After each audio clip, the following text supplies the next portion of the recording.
I never even thought about it until my older brother got to looking at it, and he says, good God, you know, he got to looking at it, and we got to counting it up and how much I had. He's like, have you ever thought about adding this to your insurance? I was like, no. But now that you mention it, I had to have my insurer come out here, and we talked about it, and so we had to add it to the policy. Yeah, Supernash is in Greenville. Is that right, Mark? Greenville, South Carolina? Anderson. Yeah, I'm right near Greenville. 30 minutes from Greenville. Yeah, Anderson, South Carolina. So is it in anybody? Is it in your will as well? Yeah, it will actually. All this will go to my son, which he very rarely drinks anything at all. He's my rocket scientist. He's finishing up his third degree, and will be going to work for either SpaceX, NASA, or Boeing International. That explains why he doesn't drink bourbon. He's got all his brain cells are still there.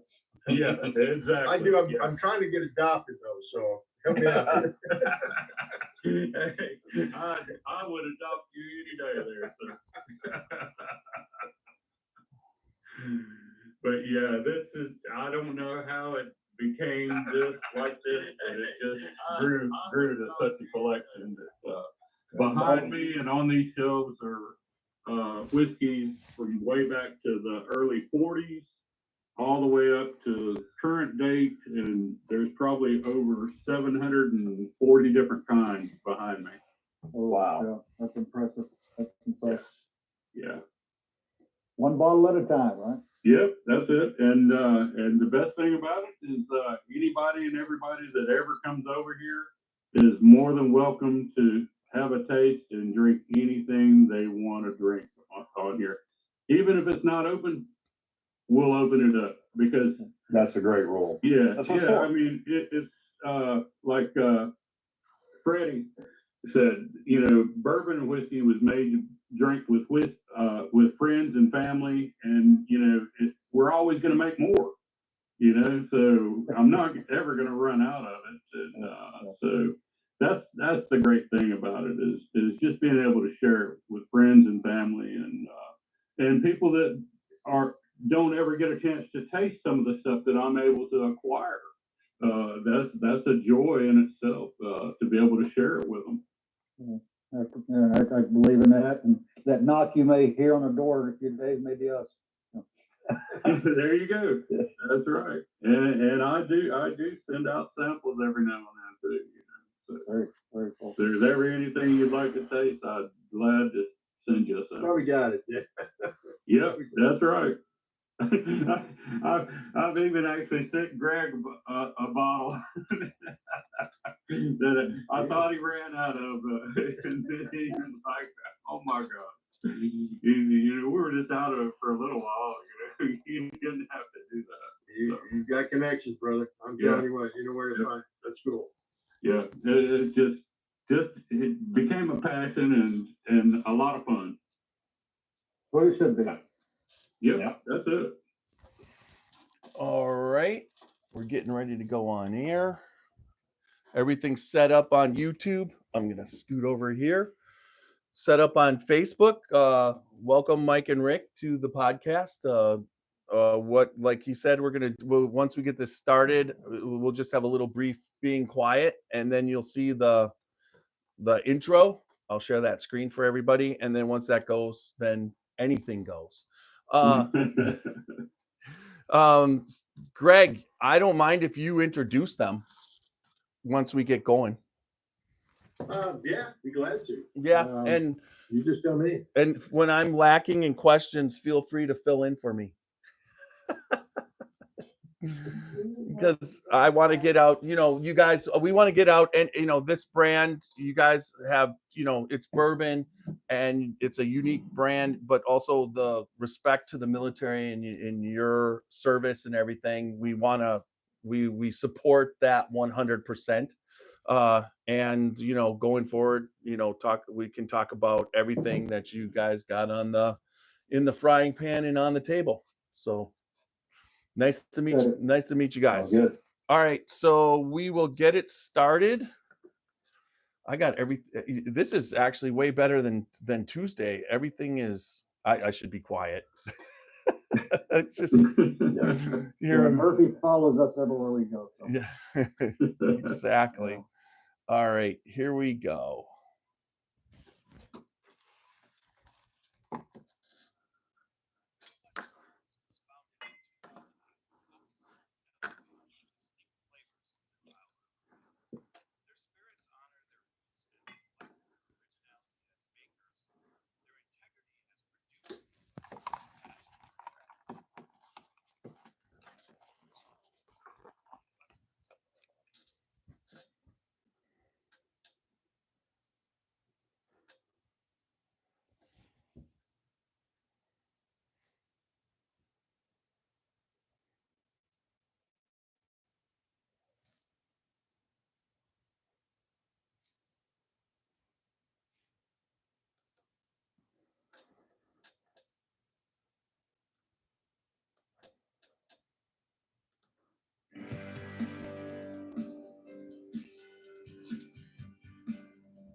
We give it a while, but it's sure fun to watch.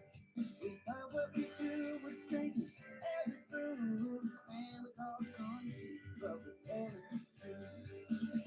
Yeah, we're the Scotchy Bourbon Boys, raising hell and making some noise.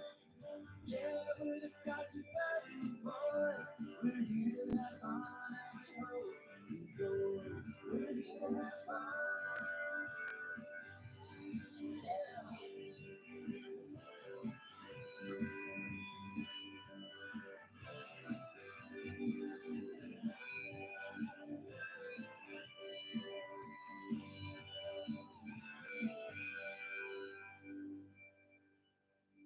All right. Welcome back to another podcast of the Scotchy Bourbon Boys. Welcome, everybody. Great one. Great podcast. We've got a special one for everybody. We got Gregg Snyder returning from a brief, what would you call it, transition? And we've got Rick Trotter and Mike Trotter and Rick Franco. Yes, Franco. thank you. Thank you. That, yes. Welcome, everybody, for Four Branches Bourbon. It's their brand. It's kind of new, and we're excited for them to be coming on tonight. For having us. But we also have Super Nash. Thanks for being here. We also have Super Nash. I didn't want to miss you. Yeah. Super Nash, you've to get here, you've gone through a little bit of something in the last little bit. Why don't you just quick tell everybody about how a tree fell on your house?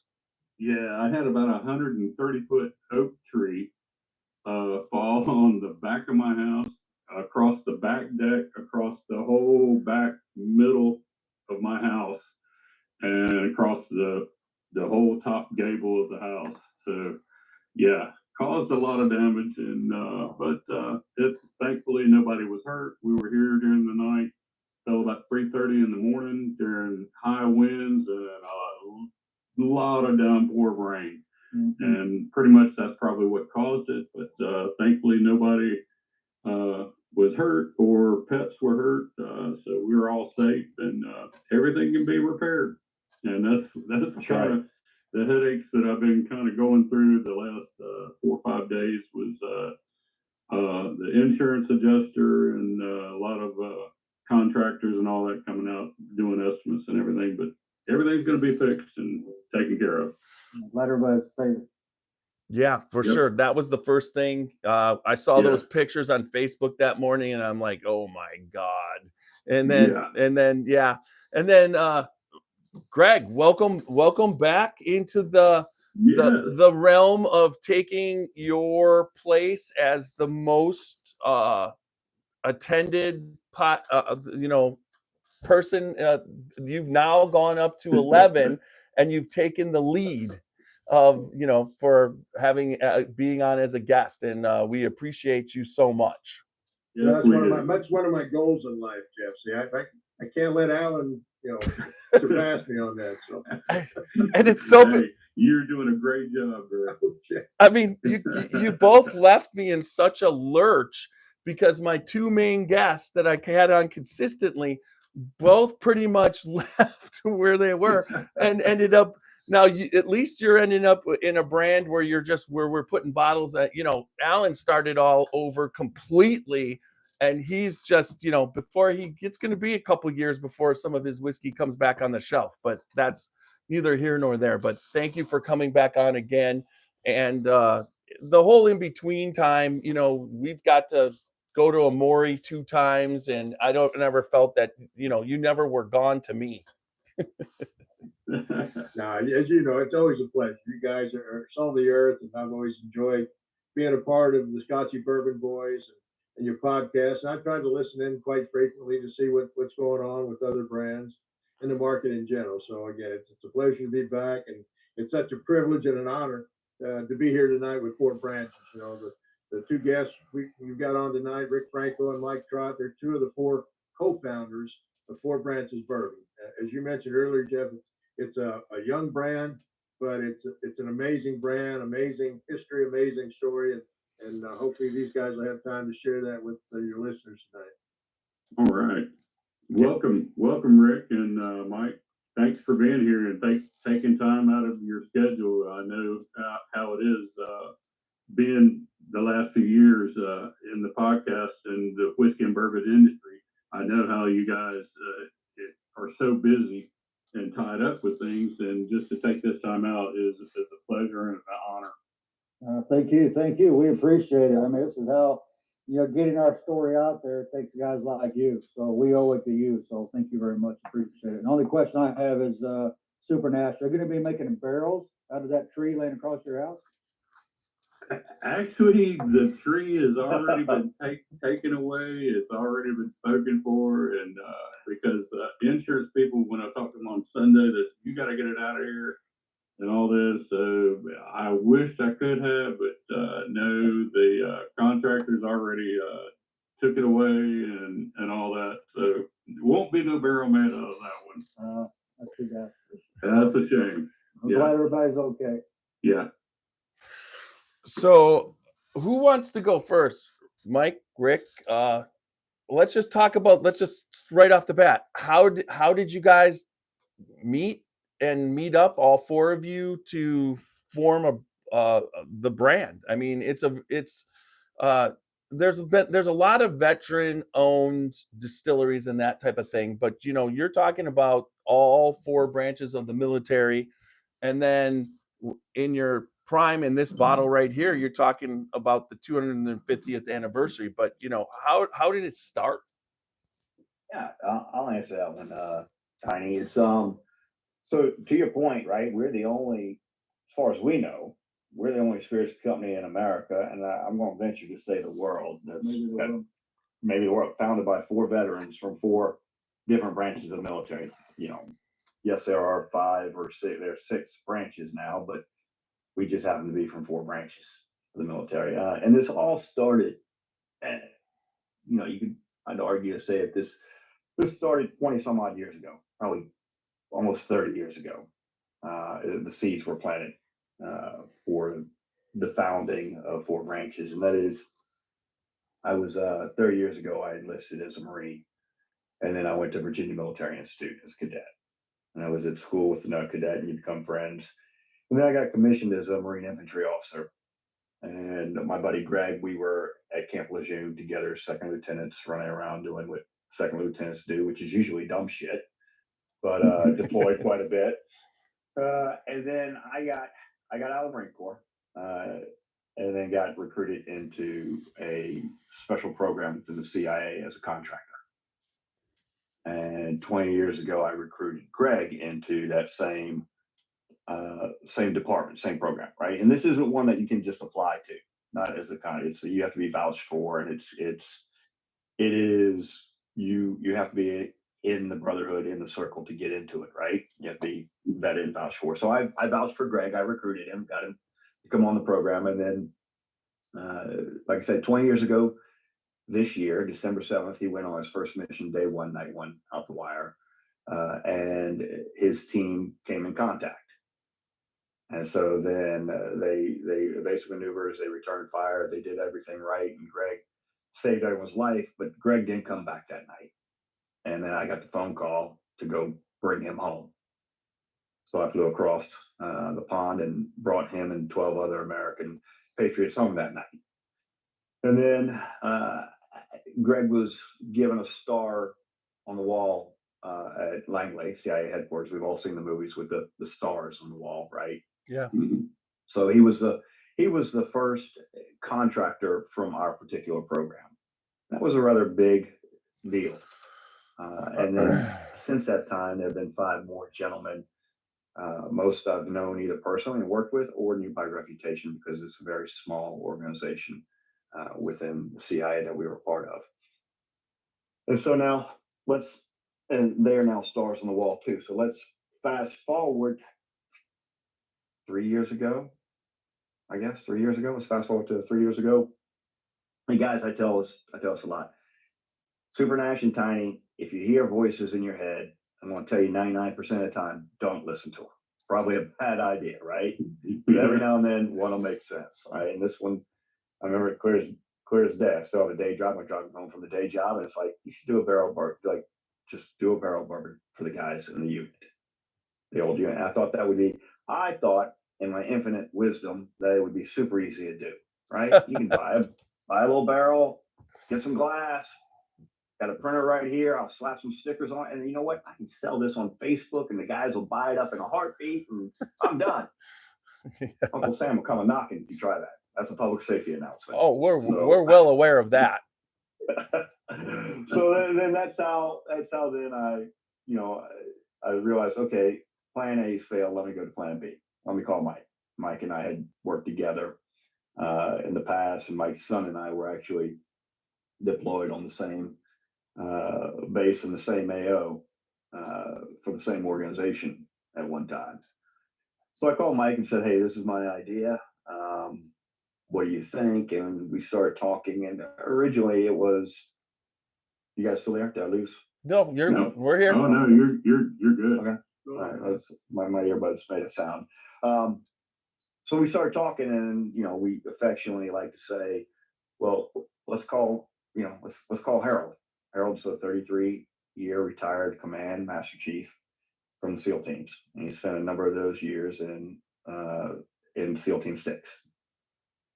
So we said everybody needs a Navy SEAL these days. Harold's the guy, and I always credit Mike with this one. Big brain, Air Force, look at me, rockets, and all this other stuff. He's like, wait a minute, I'm Air Force, you're a Marine. We got a Navy guy. If we get one more guy, there could be 4 of us.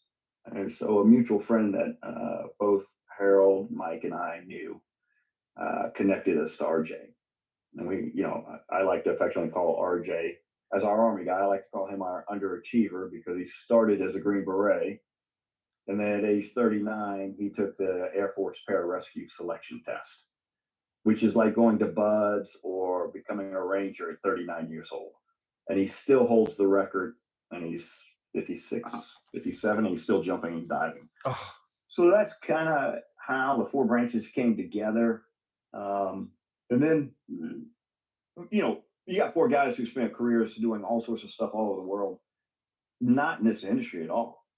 And we did what we do best, is we sought out subject matter experts on how to start putting this together and doing the research, right? And come from intelligence backgrounds, starting doing the research, do what we know how to do. And this will play into, and then I'll shut my suck and let Mike talk for a minute. This plays into how our messaging came around, right? Because we're veterans, we've dealt with veteran suicide, first responder suicide, and we didn't know if we wanted to be a part of an industry and a part of an industry that obviously influences bad decisions. It has that ability to, right? And we've seen that. So we had what I call a crisis of conscience, where we took a step back because we lost some friends the year that we were putting it together, and was like, okay, let's do a little soul searching, self analysis. Are we going to do this? And I won't speak. I'll speak collectively, but I'll speak for myself more so. Is that, you know, the answer for me was, we've never in our careers backed down from a fight. We've had very atypical careers, and we've done things very differently. So we said, at least let's take that approach to the industry and let's do something that's not been done before. And let's, from our standpoint, let's try our hardest to change the narrative within the spirits industry as it relates to veterans, military, first responders, and I would argue to say anybody, right, as a collective. And that message is on every bottle, and that is, that's where our serve honorably. Everybody serves a community, whether you're in the military, law enforcement, or not. It doesn't matter. We all serve something, and I think that's the one thing in this, you know, that we can all agree on as a unified. We all serve something, so we say serve honorably. Then, if you drink or choose to drink, and we say choose to, because if you we put this out a lot. If you're sober, stay sober. Everyone out there. If you don't drink, don't start. But you know what? You have a seat at our campfire always, right? And we say drink honorably. That is not drink responsibly. That's a different message. A very important message, drink responsibly. For us, the drink honorably is, if you're the last one to come home from downrange, soldier, last police officer from a call, last firefighter out of the burning house, whatever it may be, just on the memories of the men and women that didn't come back. We personally are lucky to be sitting here, right? But more important than that, because they're gone, don't dishonor your own memory. We see that far too often. And that's what we hope that the drink honorably gives men and women a chance to pause and reflect. Right. And then that's where it leads into, we don't drink to forget, because we've done that in our careers and lives. Rather, we choose now to sip to remember. And that is the message that we are really putting out there as a brand. And it's not just sipping to remember the Greggs in our lives. It's sipping to remember a retirement, a ceremony, four guys getting together on a podcast for the first time, having some great bourbon and telling stories. You pick those moments, is what we tell people. You pick the moments in life, and we have a lot to be grateful for and a lot of moments to sip to remember. So that, in a nutshell, is how, you know, Team Four Branches came together, and what our mission is and what our why is. That's That is so awesome. Yeah. That is one of the best statements that I think I've heard since I've been in this industry and doing all these podcasts. And thank you, Rick, for sharing that. That's honorable. In fact, it's, we live what's in the bottles, right? It's passion. This is us. We're putting ourselves and our souls into this. It's not a hobby. Like Mike says, if we wanted a hobby, we'd be making chairs. Not something I planned on doing at 62 years old. I mean, honestly, we always question who's the smartest one. It's now, right. It's the youngest one. It's the youngest one.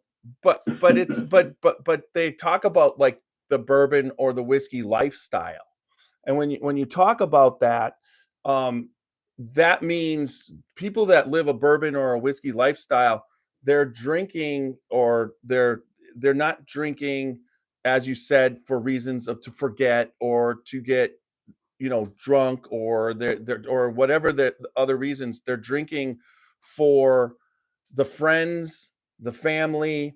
They're drinking for remembering special occasions. You know, it's kind of like when you go out on a Friday night onto your back porch, and you put a bourbon in your glass, and you just sit by the fire, and you slow down and take time and appreciate the things that are so great in life, but also then remember the people, you know, remembering the people that are no longer with you, or what, you know, and there's so many times that bourbon is involved with, let's say, an older family member at one point that you shared a pour with, or an older person that's no longer with us. And you know, Gregg, you know how that goes the most because you've been in the bourbon industry for so long. And so many of those pours that you had with some of the people in the industry that are so you know, part of the lore, you never forget that. And that's, you guys have taken that aspect, and you know, everybody figures out their own path, and it's really kind of cool to see the path that you guys are on and what bourbon means to you and what you're trying to put out there. And we agree with, that's why me and Super Nash and CT, who's part of it, and my wife, that's why we're in this, because Yeah, it's not so much, exactly. it's not so much the bourbon itself, it's the people that you're spending the time with, that it brings you together. And that usually doesn't, you know, there's a lot of, you know, whiskey can be many different things, but when you're talking about that lifestyle that you guys are living, that's exactly, you know, what you said. And I agree with Super Nash, how you put it.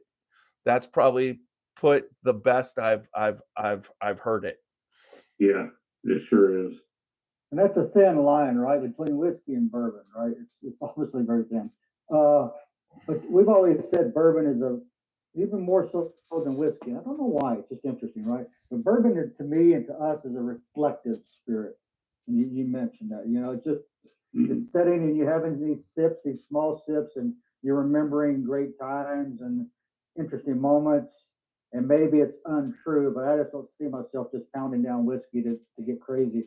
Bourbon is something unique and interesting, and maybe similar to Scotch as well. But no, we appreciate that, and you know, hopefully, you know, more than anything, is that message does get spread across. And we've always said from day one, if we can take one guy who's sitting at the bar, who's a veteran or first responder, and he knows he's drinking too much, and he hears this message, or maybe he sees that drink honorably on a bottle, and he goes, you know what, I'm not doing that. And he turns and walks away, and we can save one life.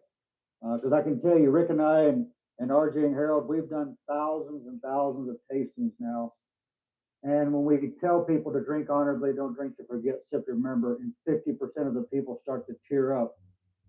You know you're striking a nerve, and we're okay to hit that nerve because if we can save a few lives and still enjoy our freedoms and have a sip of bourbon now and then, it's a win-win in our category. Absolutely. Yeah. Yeah, in the friendships. So Mike, what part of the story did Rick miss about how you got involved in this, or why? I don't think he missed as much, honestly. I mean, it didn't, you know, what we'll say when Rick called and he goes, hey, and I'm thinking about doing this, and he mentioned Gregg, you know, right off the bat, we've all got our Greggs in our life as far as a lot of us veterans. And, you know, Johnny Mike Spann was the very first American killed in Afghanistan after 9/11. You can Google him. He's known as casualty number one. November, 2 months after September 11th, Special Activities Division of the CIA, he pushed out with a small team to get into Afghanistan to look for bin Laden. Shortly after that, I was in a neighboring country when we got the word that Johnny was killed in a fight as well. And like Rick, I was dispatched to go bring him home, you know, to his wife and young child. So probably 15 seconds into Rick telling me his story, I'm like, dude, okay, I'm in. This is easy. Let's do this. And the same thing we called Harold, and Harold said the same thing. You know, guys, you don't need to tell me the long story. I'm in this. You know how many guys that I've had to put in body bags and bring home under that flag draped coffin. And then RJ, we called RJ. He was filming, and he also is an advisor to different movies, and he was filming a movie with Chris Hemsworth in Prague, Extraction 2. And we get him on the phone. That's probably the common theme. Less than 10 seconds, everybody was like, I get it. Let's do this. How do we do it? And then every one of us have had to bring those guys and gals home. So that's the common thread. So is the second hardest thing that you've done besides bring your friends home, is it starting a bourbon brand? Yes. 100%. 100%. It is it is incredibly difficult, right? I joke facetiously that sometimes it's easier to get shot at than start a bourbon company Well, it's a lot easier to get started. because you can shoot back. This one, you guys, it'd be like, hey, Super Nash, tomorrow I need you to perform brain surgery. Go. Oh, man. Yeah. Right? Yeah. Exactly. So it's taken us, what, 3 years, right? A year to ramp up, almost, Mike. 6 to 8 months to ramp up, and now 2 years we're in market. Well, to your point, it just came out today that Jeff Hotmayer, he's joined our team as an investor. Jeff, you may know of the name Jeff Hotmayer. He was on Bardstown Bourbon Company's board. He was the founder of Brindy Almo. He's been in this industry for a long time as well. But he was the very first person we spoke to 3.5 years ago. And we're like, hey, Rick reached out to him and just said, hey, why don't you guys come to Nashville, come to the house and let's talk. And all 4 of us went to Nashville. We sat at his dining room table, and he spent 2 hours trying to talk us out of it. Legitimate. He's like, guys, this is a tough industry. It's crowded. It's expensive, especially back then. Bourbon at that time was running $3,000 to $4,000 a barrel, right around COVID. And he's like, I would run, not walk. This is too hard. And then after, 2 hours, and you got 4 knuckleheads, and we're like, we've been through hard times before. This is not that bad. He's like, okay, I can see you guys are you're not going to take no for an answer. Here's what you need to do. And he kind of lined out what we needed to do. And, we took his advice, and we, surrounded ourselves with some really great people. We got Johnny Emanuel from a retired Brown Foreman executive. He's one of our executive coach, 40 years with Brown Foreman. And, Nick Nelson, he ran Woodford Reserve for many years. Tim Condon, was a CFO for Brown Foreman. He was with Rabbit Hole. And then we were fortunate enough to meet up with Greg through a mutual relationship with Mark Irwin at Bardstown. And just, I got to say, the community, we're not used to that. The first 6 months, we were like, something's weird, man. Everybody is willing to talk to you. Everybody's willing Too to nice. And Rick and I don't come from that world. I mean, I spent 10 years, the Air Force and 10 years at the CIA, and you don't trust anybody. And we would always have this conversation. The 4 of us were like, something's weird, man. Everybody is like nice. Everybody's open. Everybody's giving you really good advice, introducing you to other people. And we're like, this is something wrong. It took us a year to warm up. Honestly, that's exactly what we found with the 6 years that we've been in the whiskey podcasting industry, that everybody we've met in the whiskey and bourbon industry, I mean, they're so nice and willing to talk and help you out, especially like Greg. He was one of the first ones, and he has introduced us to so many people and set us on the right path and gave us the right information, introduced us to the right people. And every one of them has been willing to talk with us or come on to the podcast or introduce us to the next person along our path. And that is amazing what the whiskey and bourbon world is and what they do for you. Yeah, I have to agree with what you were saying initially. I've done a couple different things throughout my life, and every industry, you kind of make your friends, but you kind of have competition and you have all this stuff going on. And then when you experience the bourbon industry, especially in the Bardstown area, and then you expand out to Frankfurt and in the Kentucky area, the people is what you might start out to.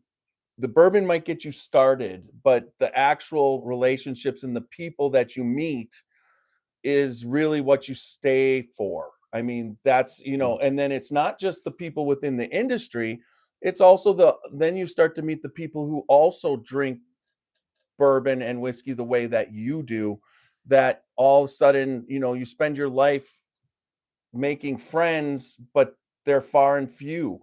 They might be people that, especially you guys in the military, you've made lots of friends of the people that you've gone to combat with and everything. But at the same time, outside of that, how many friends do you make? And the same thing with me, I probably had 3 or 4 really good friends, and that was, everybody else was kind of acquaintances. And then all of a sudden I get into this, and I start making, I mean, legitimate friends. I consider Gregg a friend. I mean, these are people that you want to travel 5 hours down into Kentucky as much as you possibly can to spend time with. And that's not normal within any industry. It's not definitely, like you said, in the military. It's, but also in most industries, besides the people that you're working with directly, you're in competition. And in the bourbon industry, it seems like nobody's in actual even though they are in competition, but they're only in competition with themselves. They don't compete against each other. If you make a good bourbon and you know what you're doing and you put it where it is, they everybody seems to just accept that, so they become one industry. And I think it's also because of the fact that they've been around for so long and seen the ups and downs, and it's all about history. And even the new people coming in are making history. There's brands come and go. So there's so many brands that have left, but then, as what Gregg's former, he revitalized, the chicken cock brand. And that's the part that I've loved this so much, and you guys expressed it, and then you put it in a bottle.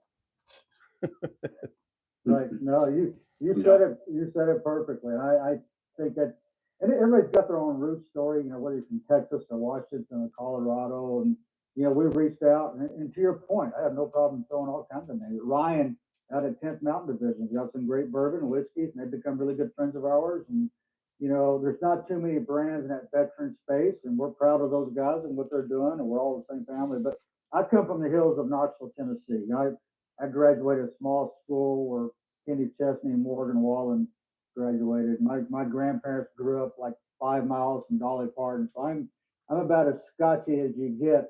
But there's something about the roots of that Kentucky. My grandmother was from Frankfort, Kentucky.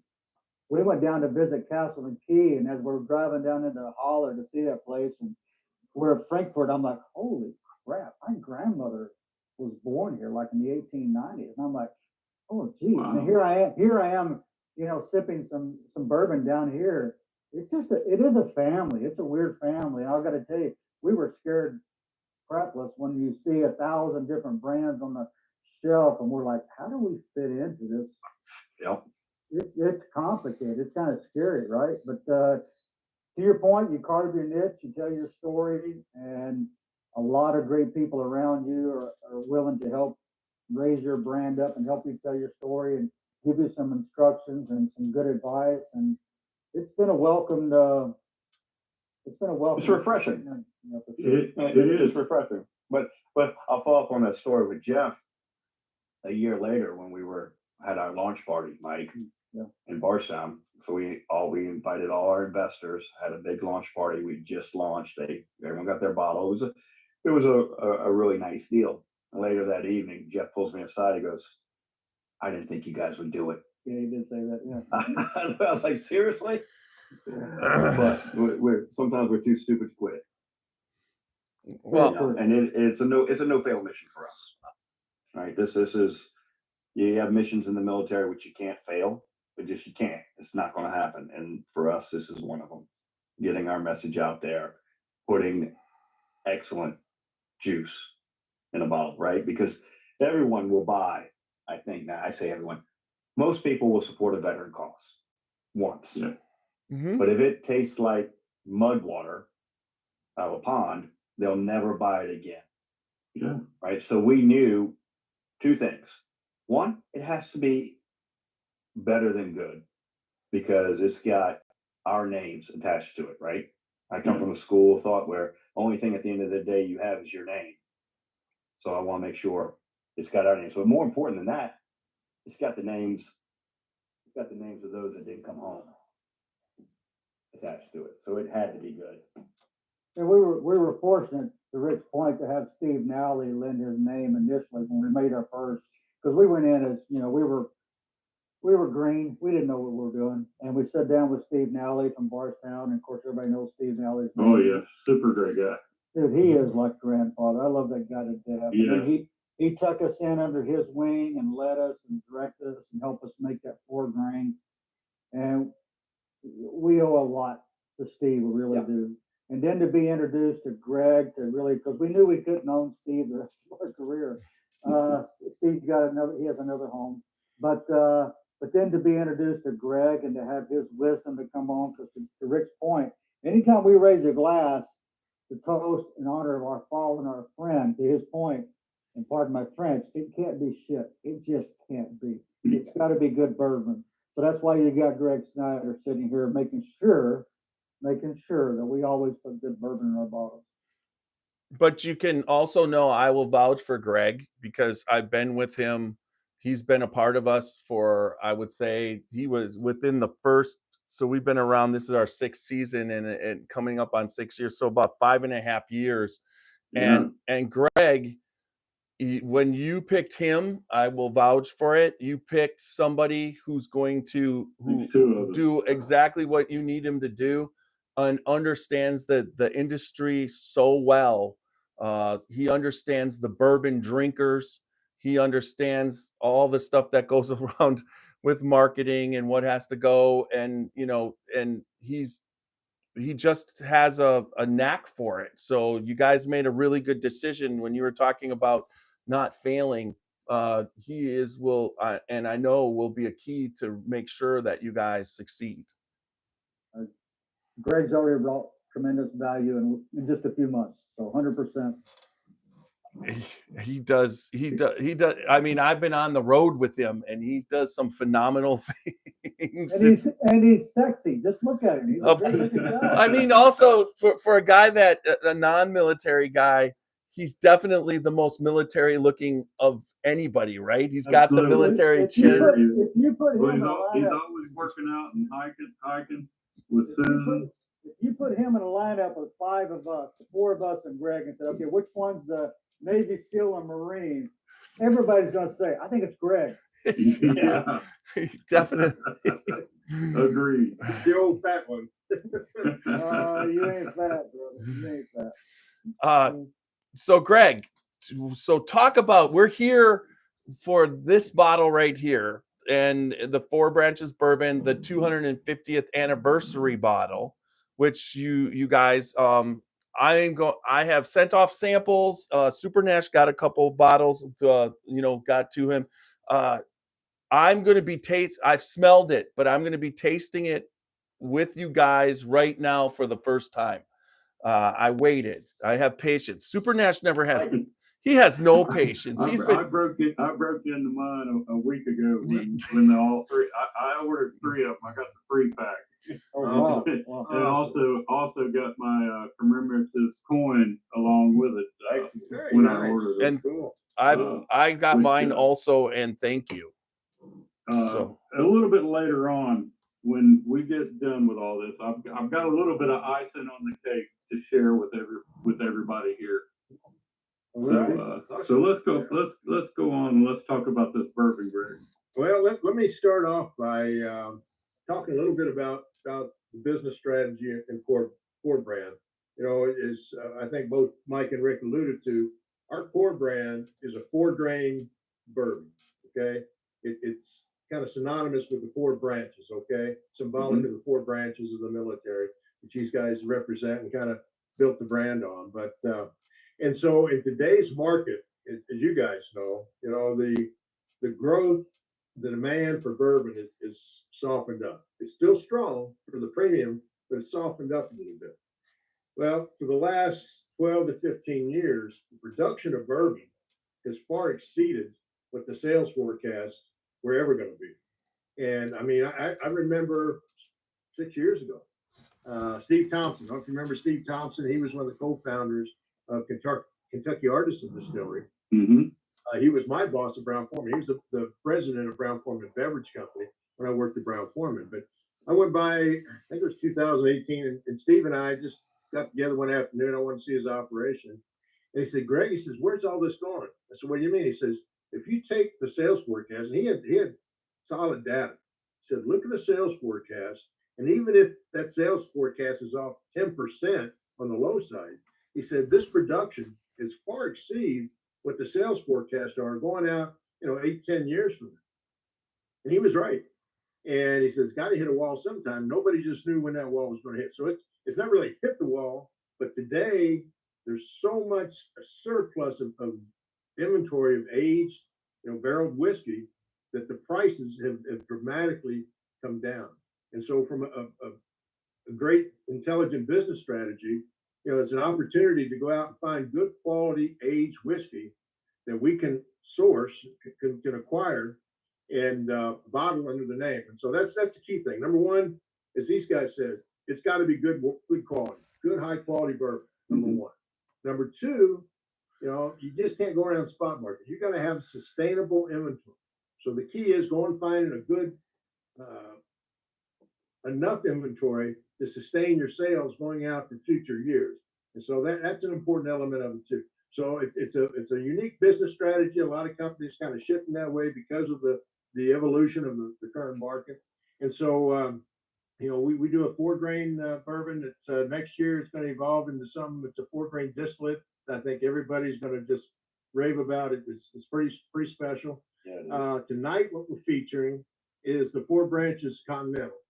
And I think as these guys touched on earlier, this is a tribute to 250th anniversary of the Continental Army, Continental Navy, and the Continental Marines that all started in 1775. And so I think this past Saturday was actually the Army's 250th anniversary, June 14th. So quite a parade. Before my involvement, these guys actually went out and they found some spectacular bourbon. This is 9-year-old Kentucky straight bourbon, extremely special. Found enough barrels to bottle of an LTO, limited time offer. It's bottled at 102 proof.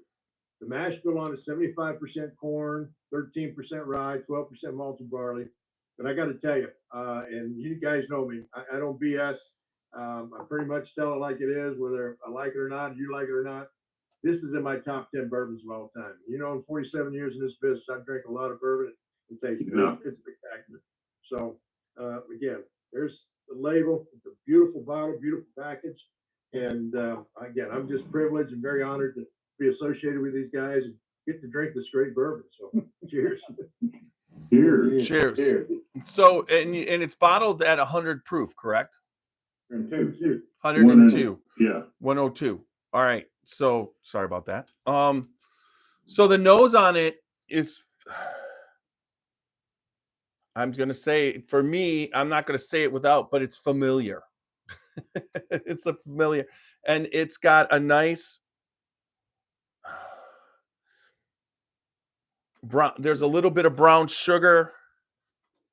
Lots of vanilla and lots of caramel.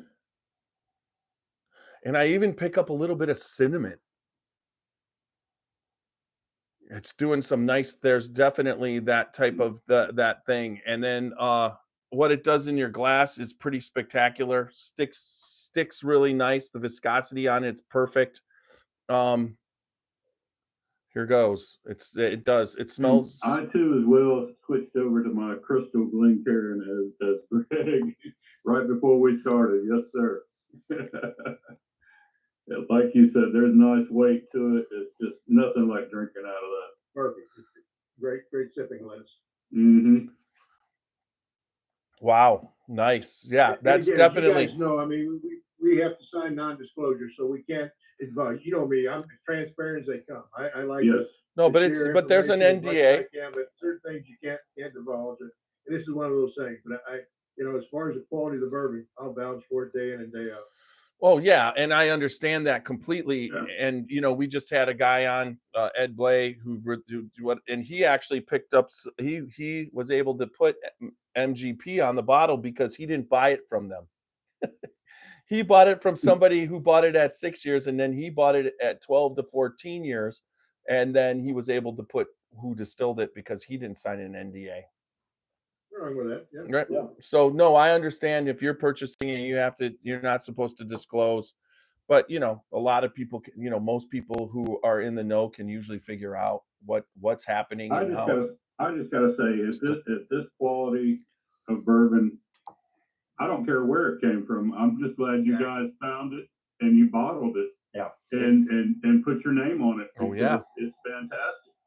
And I agree. I agree with Greg. This is this is wonderful. So I mean, it's there everything that I look for in tasting. It's a And- special and- bourbon. I mean, all the way down to just that slight little bit of hug to the finish, the full mouthfeel. All the flavors are there, the aroma, everything's there. Wait, that one's got a nice hug to it, right? But we yeah, on our founder's blend, we call it a Kentucky kiss. You get a little bit of that rye on the back of the tongue that kind of kisses you.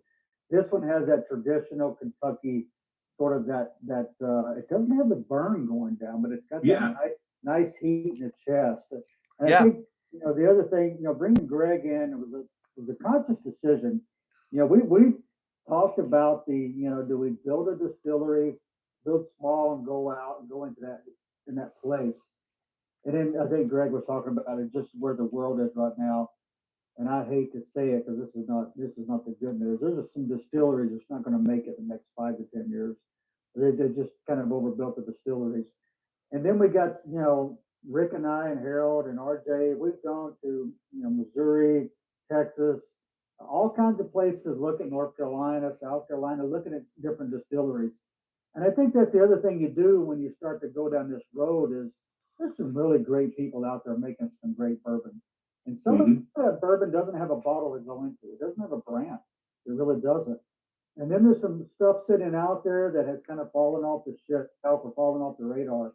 And we're like, why reinvent that when we'd rather elevate the individuals who have crafted some of these things? I mean, bourbon is an American spirit, and why go start? Not that it's egotistical, but it's almost kind of a little bit of arrogant starting your own distillery when there's already some great stuff out there that's been made by some really truly passionate, master distillers and blenders like Gregg. We would rather give them an opportunity to work with them and put their product, with us as well. And a lot of times we'll do a finish like we did last year. We did a really nice 9-year Kentucky straight. We finished in some rum barrels that was fantastic. Dynamite. That was fantastic. And so we'd rather experiment with that than kind of have our own distillery. And again, as you guys know, it's a very expensive proposition, and we just didn't feel like we needed to go down that route. But we wanted somebody like Gregg to help us making sure the quality is good. If we decide to blend it, if we decide to age it, if we decide to double oak it, we decide to do something unique with it, we wanted somebody like Gregg to make sure that we're doing the right things. well, that shows great respect to American tradition, which in reality is respect to the American forces, which help build and protect America as it is today. So that's honorable. That's great. That's a great way of thinking, and to me is a great way of looking towards future business. Appreciate that. Well, there's so many different ways to do it. I mean, you're talking about purchasing barrels. You can, I mean, as far as a distillery, that's one thing that Gregg has proven. If down the line you wanted to distill, you contract distilling is pretty much which would be the way that you guys go. You're already we're dealing with Steve Nally and the people from Bardstown Bourbon Company, but that's a choice of any brand.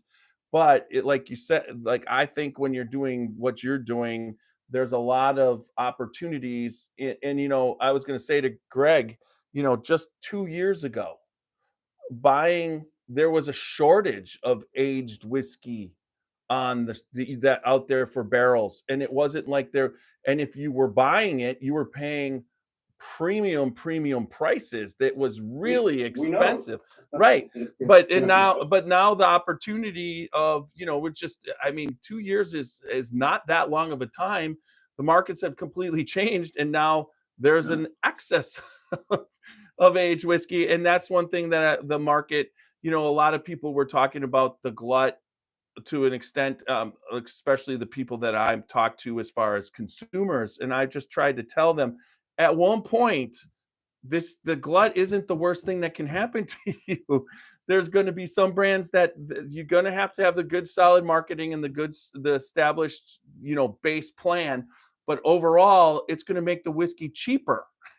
And that's good to the consumer, right? To not have it. I mean, I think the prices for some of the stuff just kind of went crazy. I mean, secondary kind of drove it, and then everybody was buying everything. But I do believe that it's, there's always a balance that happens, and this is almost like a market correction. I don't think I think it, when people are drinking a bottle like your Continental, there's still a lot of people searching for these bottles. They're looking for these different type whiskeys. That part isn't the part that we're talking about. We're talking about the average, everyday whiskey drinker, the Jack Daniels, the Jim Beams. That was up, way up also, and it's kind of started to back down there in that part of the market. But I don't see the allocated or the kind of bourbon that you're producing. I don't see that market going down, but you just definitely have to make sure, if you're getting it on the shelf, that you tell your story and be in the liquor stores and go around and sell it and put boots to the ground and meet the people. Because I always find, when I first went into the business, I'd walk into the liquor store and it was almost like Chinese. I mean, I didn't know all the brands. Now when I walk into the store, I know them all, and it's boring. And so not so much, but it's not like it used to be. So you get to that point. So then, what is somebody going to pick when they want to try something different? They've already gone through, and now they're looking for more stuff. Well, if they met you, heard your story, and they see it on the shelf, that's what they're going to pick. And like you said, Rick, then once they pour it in their glass, you have to have a quality whiskey in there that they're going to buy more of. And I think that's, you guys understand that. Now, I will tell you this, and I understand exactly, Greg, why you like this whiskey, this bourbon, is because there's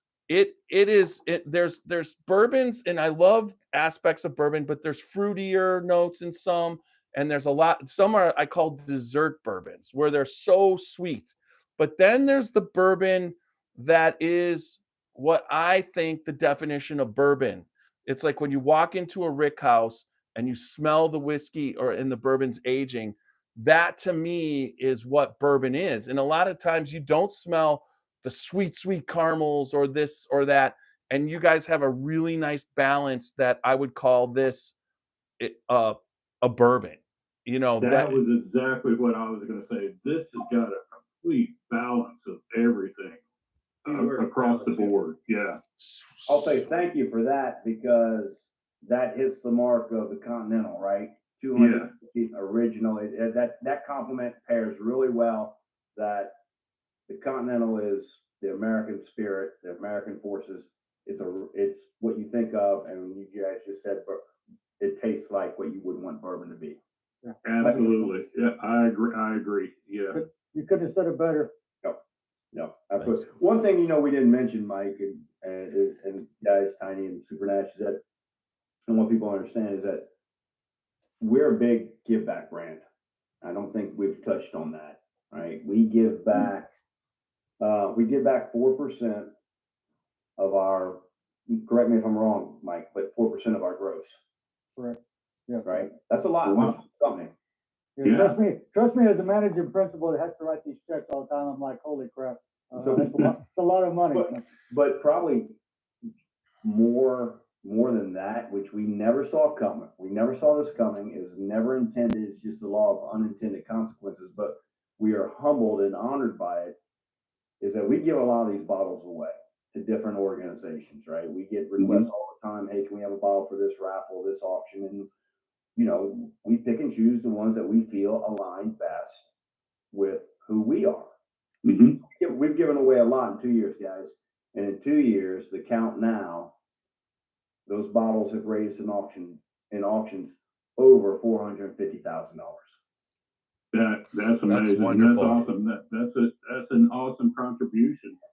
And it says a lot on y'all's part. Helping families, children, first responders, veterans, the people that need it, right?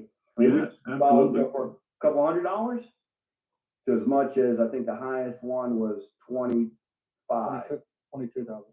25 in Texas.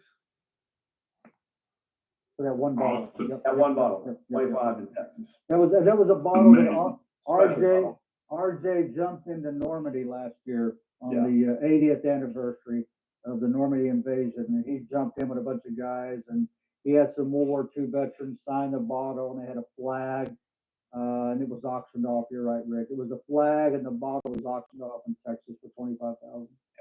So we're honored. That's awesome. Well, Because- I always love charity auctions because people, the way I put it in, people are like, well, how did that sell for 25,000? I'm like, well, the guy wanted to donate 25,000 and he got a really awesome bottle and flag, and you get something for giving something that big. And that's really what those bottles are. But still, it's just amazing for that to be, because if you didn't do that, the auction wouldn't be there and people wouldn't have a way to donate. Yeah, that's what the donation's about. It's not about what you get. It's really about the donation and what the donation is helping, what the donation is going for. Yeah. And then, you know, just the bottle and the flag or whatever you get for your donation. That's just the, you know, the icing on the cake. And, Yeah, let's be honest. There's no bottle of bourbon worth $25,000. Yeah, absolutely. It's just not true. Absolutely. You know, we have to also applaud those Americans, those patriots are willing to write that check for $25,000 for the bottle. You know, we love those men and women to do that, because that allows those charities to keep functioning. And we'll keep doing what we got to do to make sure that, you know, we're part of that in some way. So yeah, thanks, Rick, for bringing that up. Do you get to write that Awesome. $25,000 Yeah. off? And Mike, thank you all you guys for one other helping thing, out the Tiny, you veterans mentioned and all four.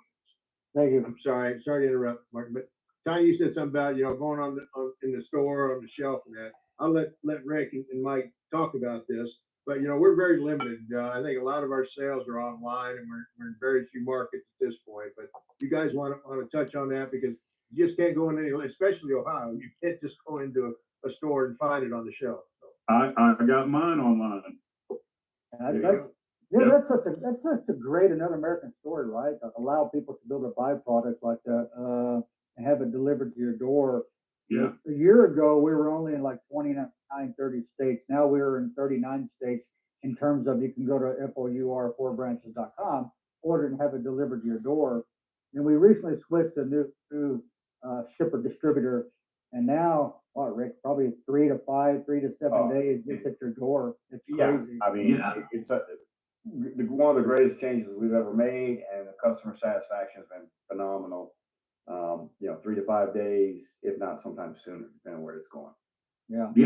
I think mine was here in about 5 days, South Carolina. We loved it. We do love to hear that. But we're in Kentucky, Tennessee, DC, Virginia, Maryland, Florida, and Arizona as markets. That was our first 7 markets to go into. And basically it was a test of the markets. I live out here in Arizona now. We wanted to see what this looks like out here. And it's been good. Arizona has been a really great market for us. I was surprised for the kind of bourbon market out here. But you think DC, Maryland, Virginia is natural, and that's true. We're in the Virginia ABC stores. Next year, you know, we'll see. You know, we'll tease it, Rick. Next year, we hope to be in the Carolinas for sure, North Carolina, South Carolina. It's natural for us. Harold and I both have roots out of North Carolina. That's kind of where our family's from. And then Georgia is a natural sort of progression. And then and we're thinking about the great state of Pennsylvania. There's a lot of great patriots and bourbon lovers and individuals in Pennsylvania. So we'll see. You know, I think the other side of the story, and we could talk about this for hours too, is the whole business structure. There's 4 components. We've talked about it tonight. You know, we always want to make sure good bourbon's in our bottle, 100%. Even Bardstown will tell us every time we put bourbon in a bottle, we always show up a couple of days prior and taste it. And we work with a final blend, and they're like, hey, you know, you guys are one of the few that come in and taste the final stuff before you put in your bottle. And we're like, dude, how do you not do that? It's important to us. So we're always going to be there. We're always going to be part of that tasting. Gregg was part of our last one. So that's important to us. And that's why we brought Gregg in. So always great juice in our bottle. Number two, as Rick talked about, our trademark message is serve honorably, drink honorably. Sit to remember is always going to be forefront of our conversation. Three is our give back. It's important to us. But number four is if we're not a successful business, 1, 2, and 3 doesn't matter. Right. Yeah, absolutely. So we have to be smart about our business. That's why having guys like John Emanuel and Tim Yeah. Condon and now Jeff Hotmary coming on board, and we have a great team of individuals that are helping us, making sure. Let's be honest, the three of us know how to do some scary stuff, but how to make bourbon and get bourbon out there, that's not our world. So we have guys like Gregg that take us in, and we call them our dashboard. They're our instrument panel. They tell us when to land and get more fuel, when to turn here, don't do that, do this. And we're pretty good about taking instructions, even though Or when to jump, right? when to jump, whatever it may be. We literally take their instructions. It's great for us to get out there and meet the people who support us, but it's really these guys and gals that give us that kind of support that we need as a company. But if we're not successful as a company, we can't give back. We can't make sure our brand message stays and hopefully save some lives. And yeah, it's important to us. I'll leave that with one. We met with a gentleman who'd been around in the spirit industry, in the distribution industry for 40 years. He just retired. And he was with the number one company in distribution. And he was looking at our bottle. He was kind of rubbing his finger across the fork because that fork has a special meaning. He's tasting the bourbon. He's watching the videos. He goes, "I tell you what, guys."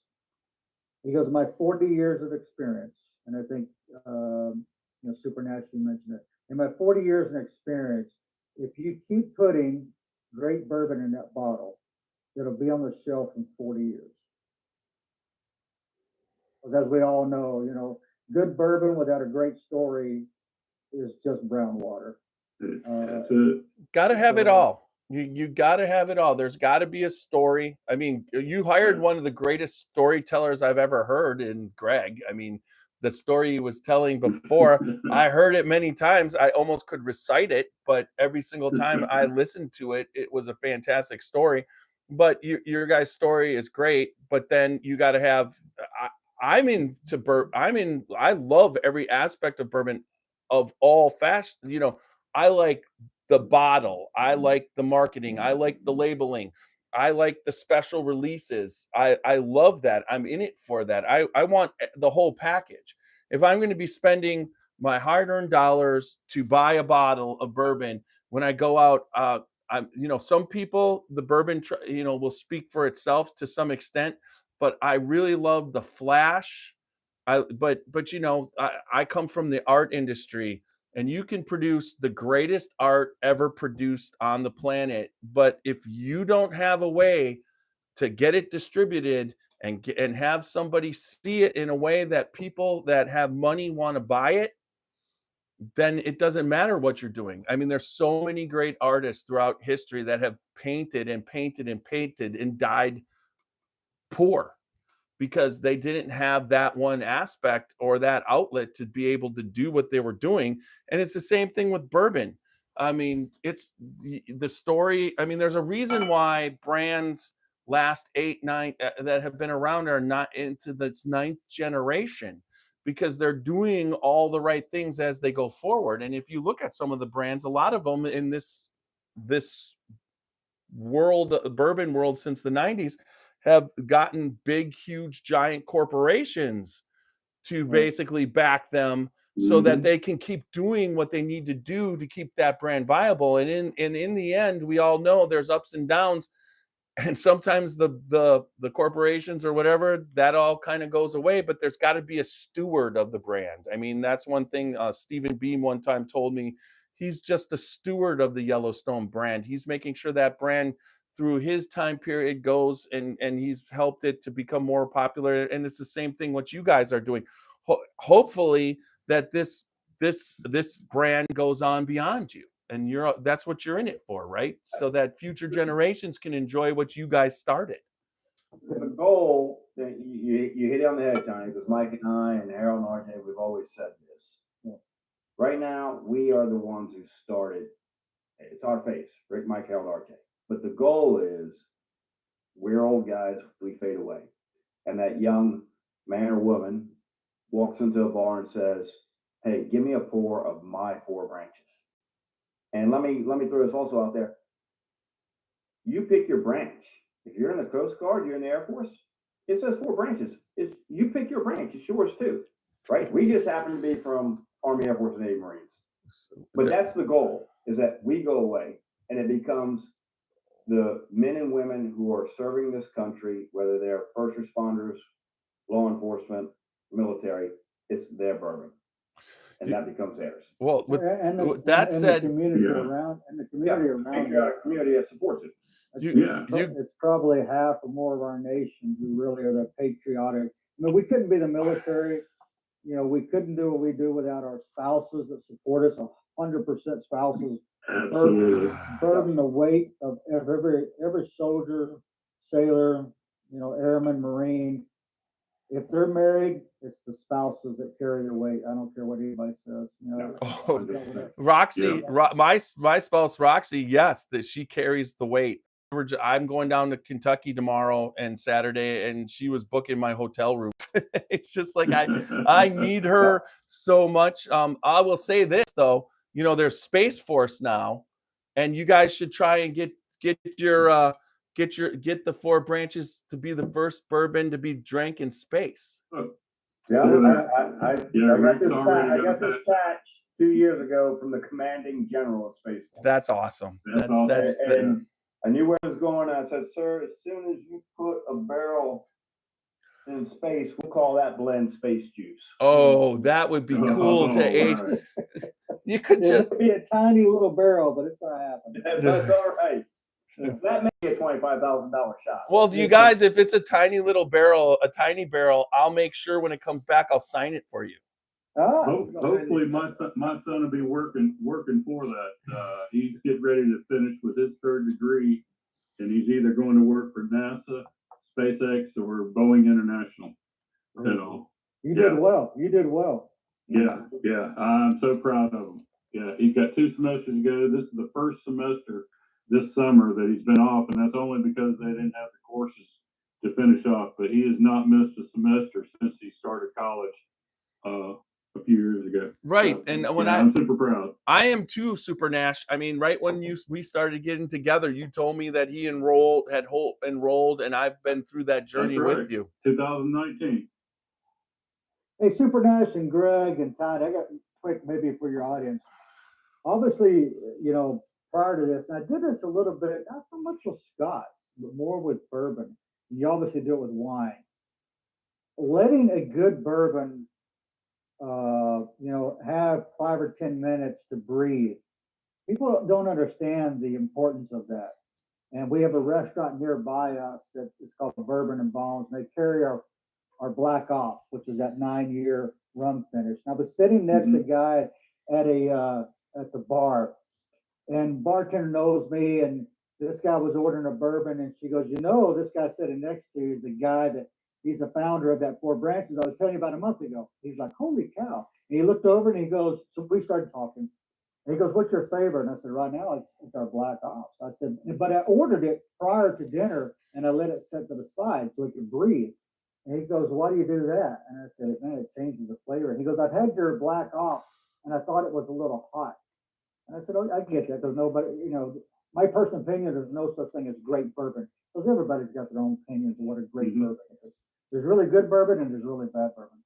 And so he goes, "I thought it was a little hot." I said, I can respect that. I said, "I tell you what, I'm going to buy you a glass of our Black Ops." And I told Amanda, and she poured it. And I said, "Don't touch it. Let it sit for about 10, 15 minutes. Let it breathe." And he goes, "Okay." And at the end of dinner, we both started talking again, and we both had our bourbon.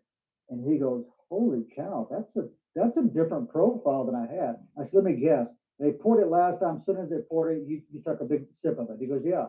I said, "You got to let that breathe a little bit." So, you know, you guys, I would, you know, I think you, Greg, and Tiny and Super Nash, you guys probably have more experience in the, you know, the genesis of kind of how we should enjoy that. It'd be interesting to hear your perspective and letting it breathe and how important it is. Well, I would Absolutely. I for one, especially with like wheated bourbons, I've always open the bottle and let it breathe and let it set for a few days, actually, Oh, wow. if I'm able to, before I actually take a pour of it, because it lets the grains and everything open up, and also lets a little bit of that ethanol evaporate off of it, and then it opens up the flavors of it so much more. And the same thing with any pour of bourbon or whiskey that you get, if, like you said, letting it sit there and letting it breathe a little bit, it just lets a little bit of the ethanol breathe off of it and just open up a little bit. And that just lets the flavor, to me, lets the flavors open up a little bit to where you're able to enjoy it a little bit more.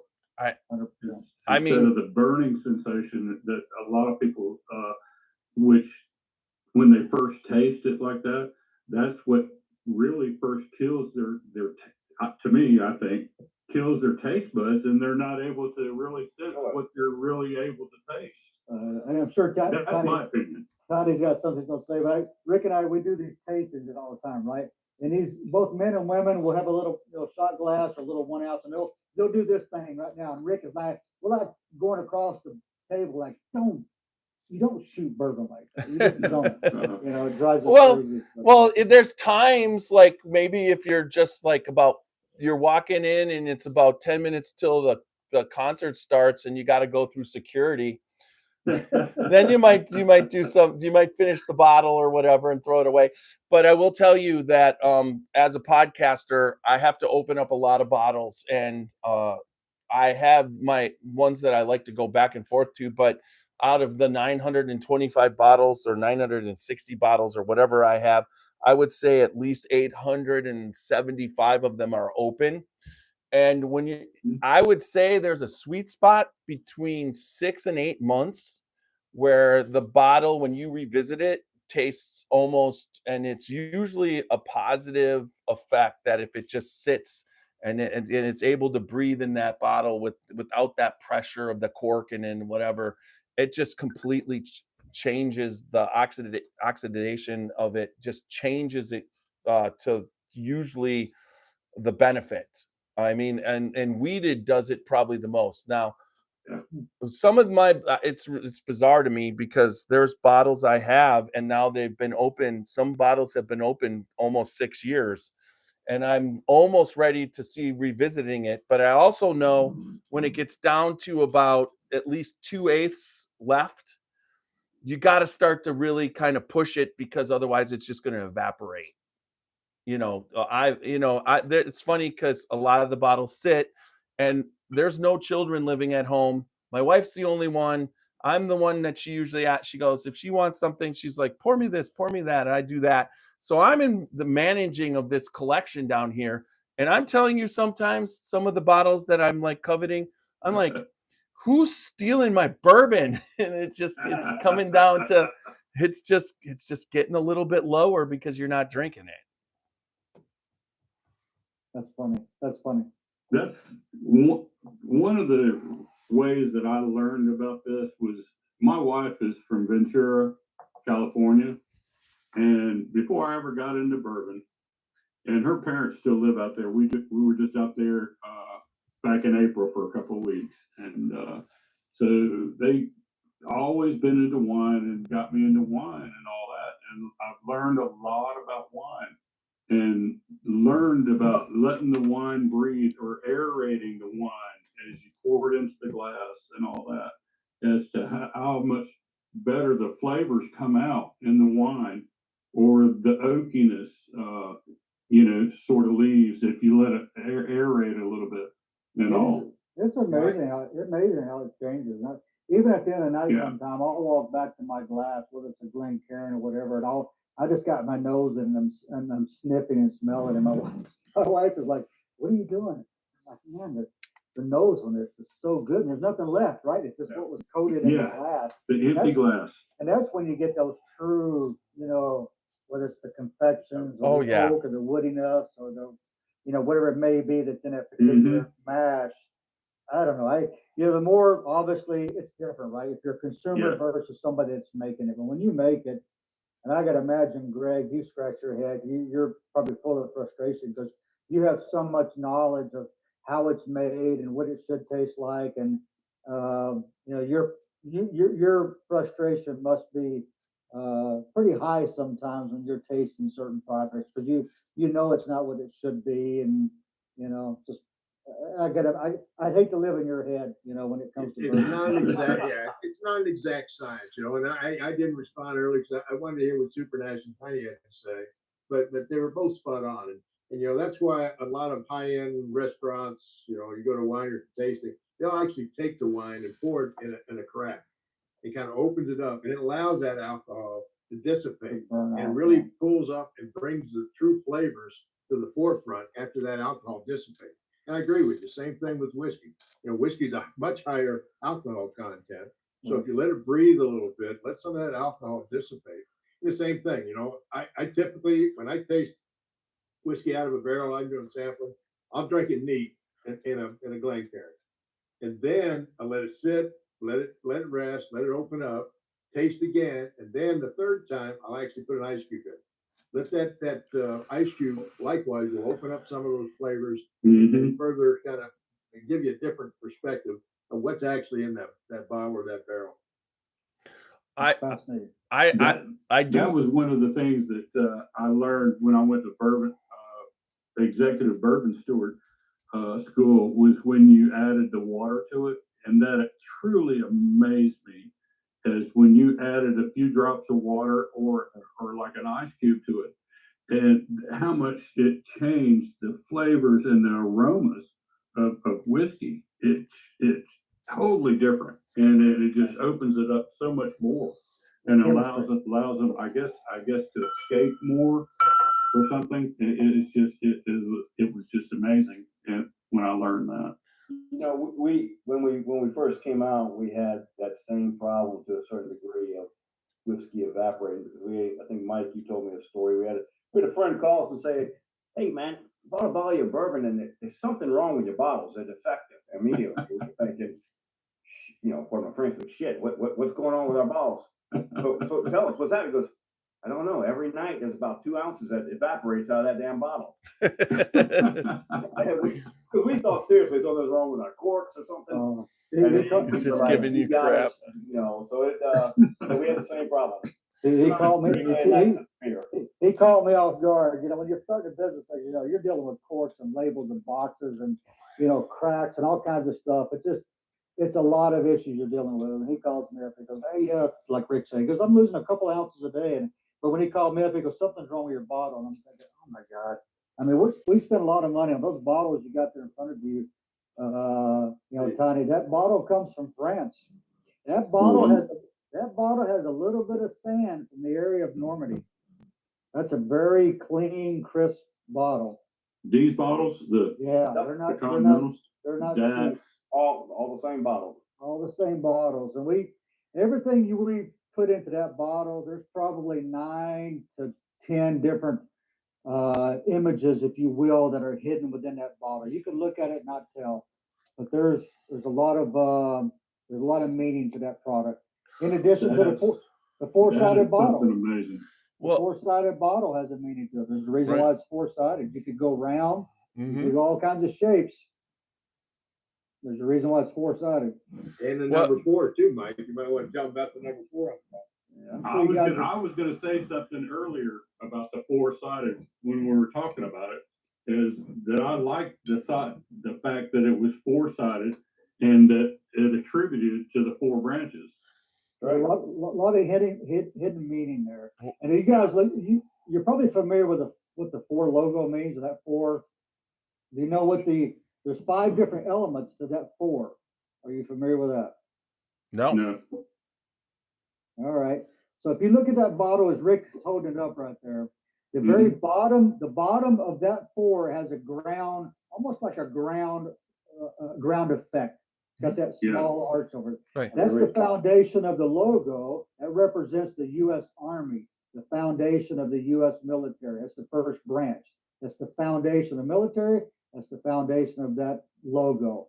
If you look at the next mark coming off of that going up, if you think of a Navy mast or submarine tail coming up out of the water, So absolutely, I can see that. represents the Navy.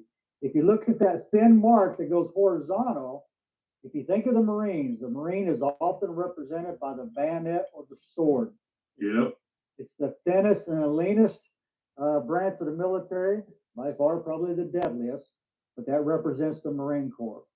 And then the Air Force patrols the skies overall. So that big sweeping motion to the sky is representing the Air Force. Wow. And Wonderful. if you tip that bottle slightly sideways, you'll see a downward spear. Just look at that line going down the center. You'll see a spear. Rick will probably point it out. Yeah, I see it. Mm-hmm. So half of that spear is showing. There's only half showing at the spear, the tip. Yeah. We all served in the special operations or special units within the CIA. That's considered serving at the tip of the spear. Half of that spear showing represents those serving the day. The other side is missing, and that's for the Mike Spans, the Greg Wrights, and those that are no longer with us. Wow. That's pretty cool. Yeah. Also, that's awesome. I have one you probably didn't think. I'm a Green Bay Packer fan, so 4 means everything to me. That's all I can tell you. It's like I gotta say, there's no Brett who? Brett who? I need to there's no cheese on there. I need to get Brett Favre on here and drink this with me. That's what I'm thinking right there. There you go. So That's funny. All right. I'd like to add something to this now that we're talking about all this. I come from a military family. My dad, J.B. Nash Sr., he was a career service military man, 23 years active duty, and it was spent over all 4 branches of the military. Holy cow! Well, Yeah. Most of them was in the United States Army. A third of them was in the U.S. Marines. 2 tours in Vietnam, 1 in Korea. He was a CB in the United States Navy, stationed in Port Hueneme, California. And he only did 2 years in the United States Air Force. And that's because he was stationed at Fort Carson, Colorado, come out of one of his Army terms, went over to the Air Force, didn't like the Air Force, come right back out, went right back into the Army.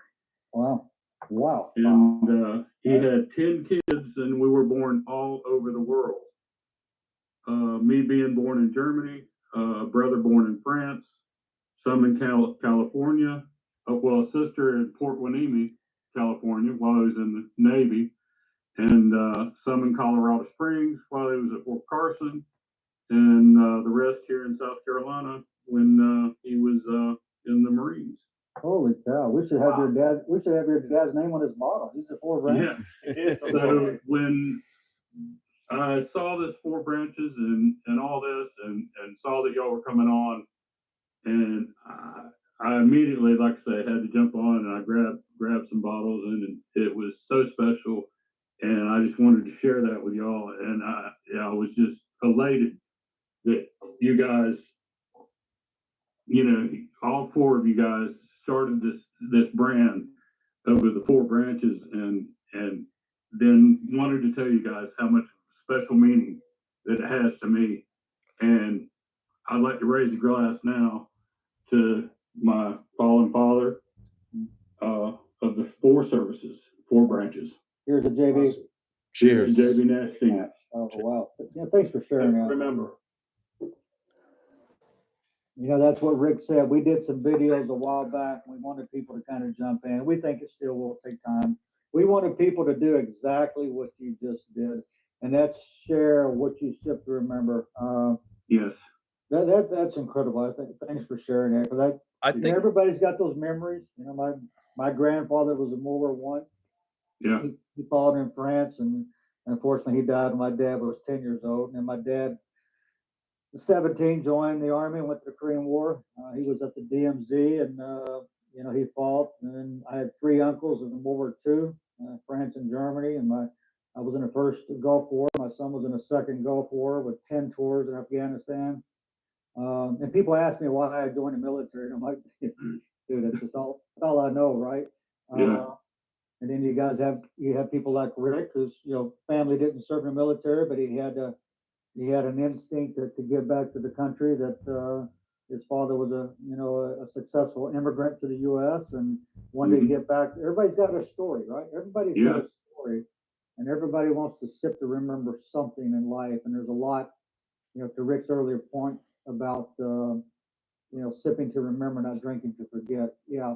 Right prior to a lot of bad reasons, a lot of veterans and first responders drink to forget. I remember this guy telling me, because I was having this conversation with him in the bar about sipping to remember, and he goes, Roger that. He goes, I got it. He goes, for so long, I was drinking to forget the moment that I lost 3 really good friends in a Humvee. We had an IED, and he goes, it was traumatic, body parts in pieces. He said, but an hour prior to that, because I never stopped to think about that. An hour prior to that, it was the best time of my life. We were listening to really great music. We were riding high. We were 4 guys, part of his convoy in Afghanistan. We're doing the best that we could as veterans. And he goes, we were just on a high. It was such a cool moment, I remember. And then it turned dark. And he said, I've been drinking for about 15 years to forget that. But he said, you reminded me, I need to remember what happened right prior to that. Yeah, because if you sip bourbon the way that it's made to enjoy, and you have the right perspective, you can go from that to this because of exactly what you just portrayed. Because the reason you're doing it is everything that matters, right? And if you're using it in a negative way, and just like anything else, you can't.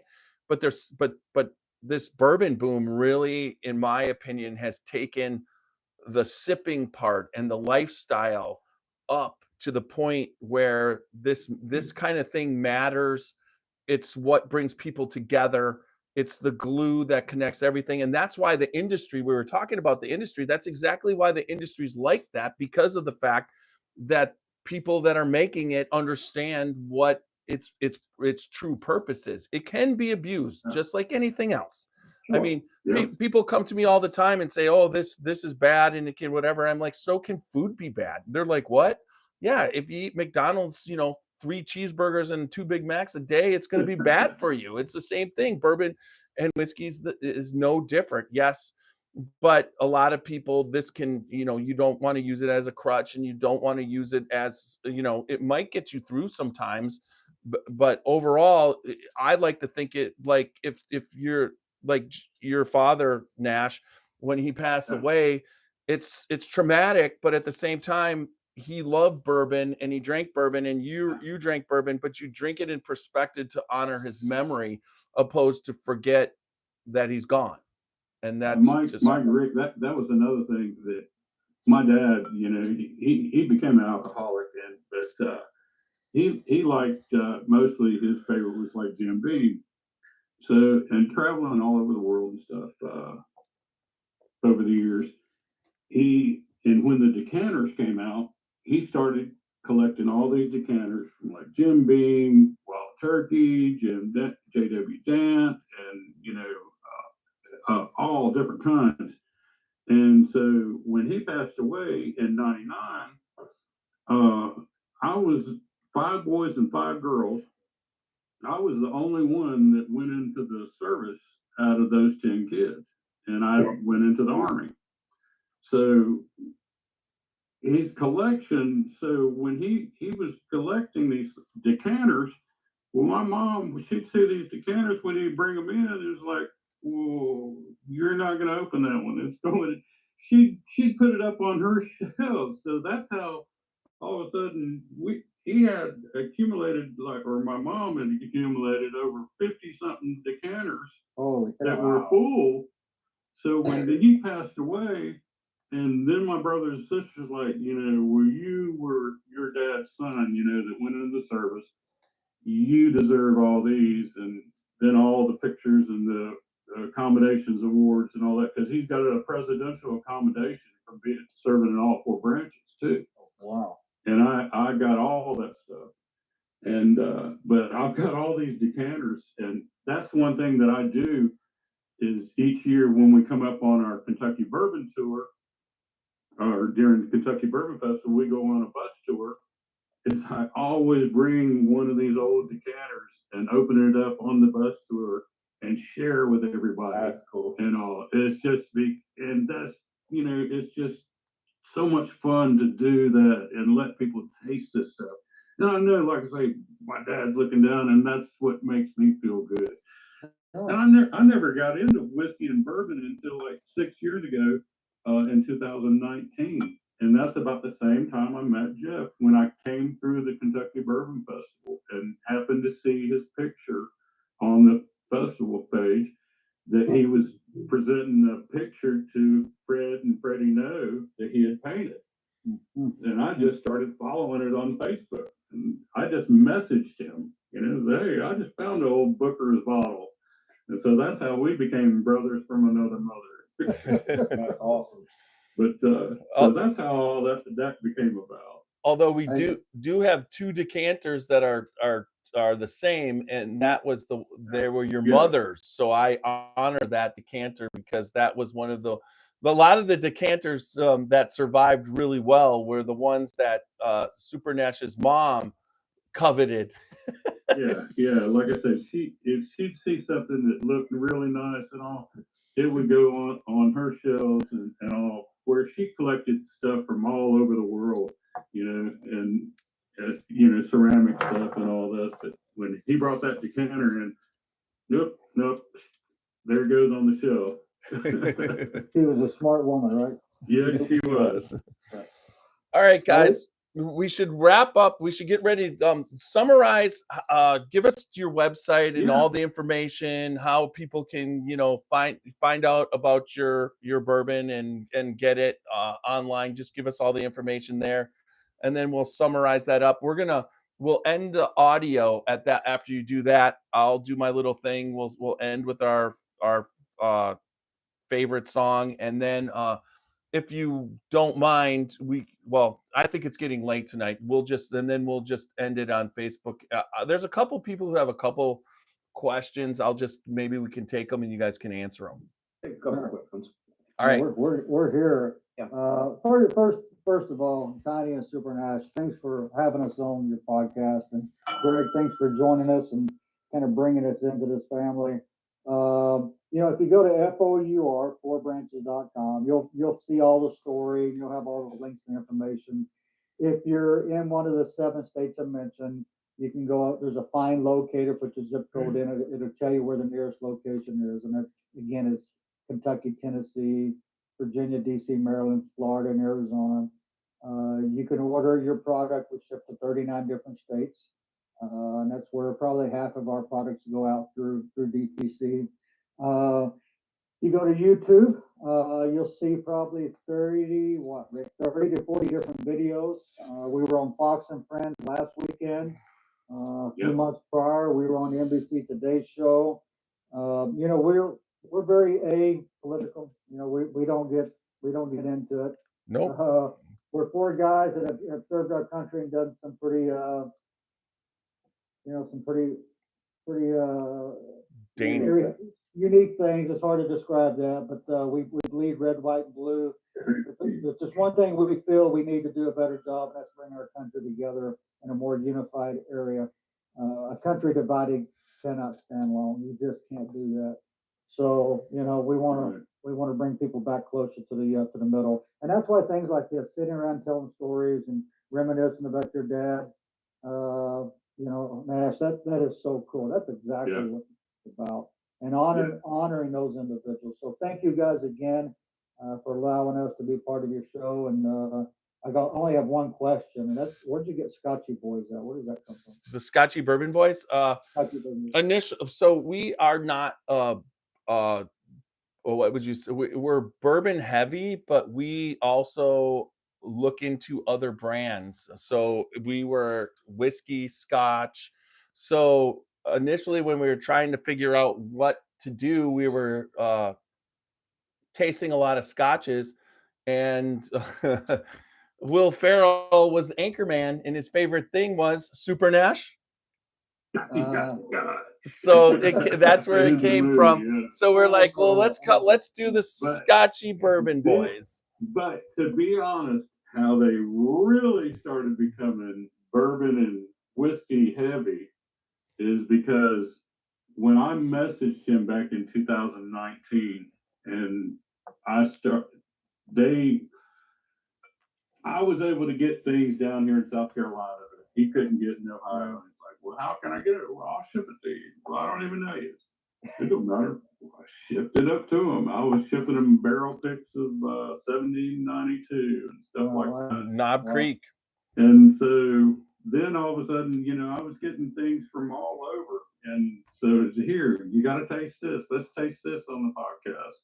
And we were just really starting out picking things from the bottom shelf and tasting them and giving our own tasting notes. Right and wrong. About it because we were all just getting into it. Well, one of our most popular. I was coming up with some amazing bottles because I was just traveling all over with my work and sending them up bottles after bottles after bottles. And so we were tasting whiskey and bourbon every other podcast. And so that's basically how we became. And then through our wonderful friend Gregg, starting to meet more and more people and introducing us to all the right people at the right time, through, up in Kentucky and all, and Indiana, that we were able to expand and just get to know everybody. And that's how we expanded more into bourbon and whiskey, wouldn't you say, Jeff? Well, yeah. And then there's always the time period. This last story. When I met Super Nash, he came up for a meeting of the Scotchy Bourbon Boys, and he brought Sherry, his now wife, who he was not married to. Well, she found out that her knee was injured, and when they went back home, this was the greatest time period in my life. She had to move in with him, and when she moved in, Nash basically had bourbon bottles in every nook and cranny in his house. We are talking about closets, spare bedroom, even where you keep the kitchen cabinets where you keep the pots and pans. So she moves in, and the first thing I do is I get this package, and it's like 75 pounds, and it comes up, and there's like 14 bottles of bourbon. And then another month, another one comes, and I'm like, what's going on? And he goes, well, I got to supply you guys with bottles for the podcast. And I'm like, yeah, but what's going on? He's like, I had to make room for Sherry to put some pots and pans and some plates in the cupboard. So then they broke up, and then they broke up for a little bit, and they were not whatever. And then they got together and eventually got married. But when they were getting back together, I was like, are you going to move her in?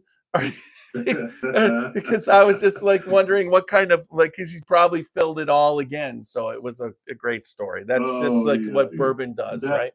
Yeah, that was a great time. All right. So did that answer your question? It did. Yes. All right. All right, Gregg, do you have any final things before we sign out? No, I don't. As always, guys, it's always a pleasure. I appreciate you guys and what you do so much, because you bring a whole new light, a whole new exposure to what we do in this industry and what I've done for over 47 years now. And as you know, I love and appreciate you guys. And thanks so much for having us on. Hopefully your listeners enjoyed and resonated with what Mike and Rick had to say tonight. And so, I'm just honored, very privileged to be working with them in this great brand. There's good things to come down the road, and looking forward to the future. Same here. All right. Thanks, Rick and Mike and Gregg, for joining us tonight. Well, we had Mike and we had Gregg. Rick, any last words that you'd like to say? Thank you, Nash. First of all, I'll reiterate what they said, guys. Thanks for having us on. It's been a great time. Anytime we can get together and have a pour and share and tell the story, that's really impactful and meaningful. You know, hearing the story, Super Nash, about your dad is probably one of the coolest things I've heard in a long time. In fact, I don't know anybody who's been in all four branches, and now No, I've met no. somebody whose father was in the four branches. I wish I'd had time to grab a picture of them and all that. so you Next could see. Next one. next time. Next podcast. On the next one, I will grab some pictures and show of each one and the. I'd love to see that. We'd all love to see that. You know, we'll Yeah. try to get the other guys on here. Guys, it's been great. Thank you for having us. You know, and hopefully the viewership out there goes to, you know, at fourbranches.com, learns a little bit more. And as I end every podcast with telling people, hey, let's have a sip to remember when you have a pour. All right. So remember, everybody. Cheers. Remember, everybody, www.scotchybourbonboys.com for all your Scotchy Bourbon Boys merchandise. We've got Glencairns, we've got t-shirts. Check us out. Check out the bios and everything. And we're approaching our 500th podcast coming up. I believe it's going to probably be late August. So that's kind of cool to be able to be around for 500 podcasts. And then also, we are on Facebook, Instagram, YouTube, and X, along with Apple, iHeart, and Spotify. Whether you watch us or you listen to us, remember to make sure you like, listen, comment, subscribe, and leave good feedback. And then also remember, as tonight completely reiterated, good bourbon equals good times and good friends. Make sure that you drink responsibly, don't drink and drive, and drink honorably, and make sure you live your life uncut and unfiltered. And little Steve-O will take us. One more thing. Okay. I just want to give a shout out to all the veterans and military whiskey and bourbon groups that I belong to and that I've shared to.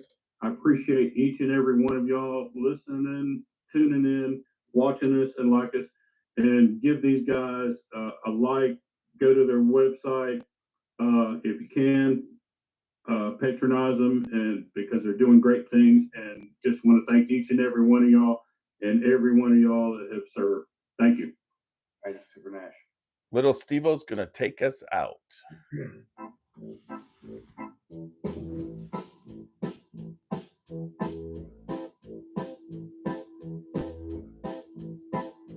Oh, show me the way to the next whiskey bar. Oh, don't ask why. Oh, don't ask why. Show me the way to the next whiskey bar. Oh, don't ask why. Oh, don't ask why. For if we don't find the next whiskey bar, I tell you we must die. I tell you we must die. I tell you, I tell you, I tell you we must die. All right, we're done on the audio. Let me quick just save it. We're still on YouTube and Facebook. Great podcast, guys. Thanks for That having us. was awesome, man. Awesome. Thank you. Yeah, it was. The YouTube videos were the YouTube likes and what we were doing as far as the views were pretty damn good. The content, honestly, you guys, the story, people were really sticking around and paying attention. Good. Awesome. Awesome. That's what I like to hear. Super Nash, where were you born? Where in Germany? Stuttgart. Yep. That's where my son lives. Oh, is it? Yeah, Cool. he was.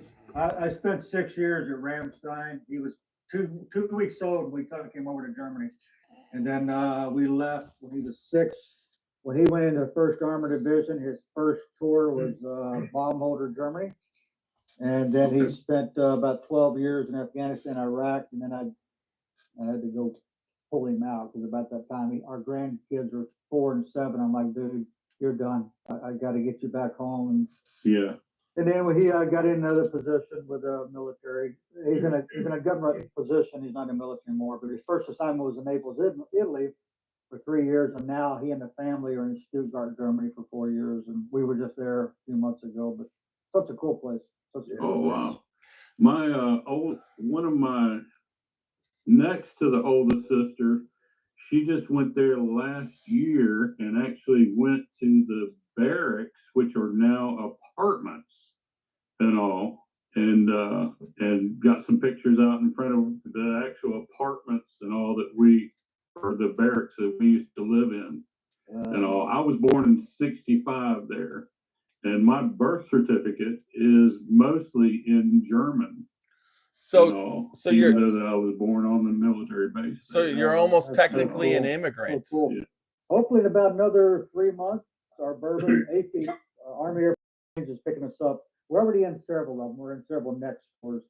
Okay. But they're putting us global, and they're putting us in about 10 German AP stores. Awesome. I mean, how many Very cool, huh? how many military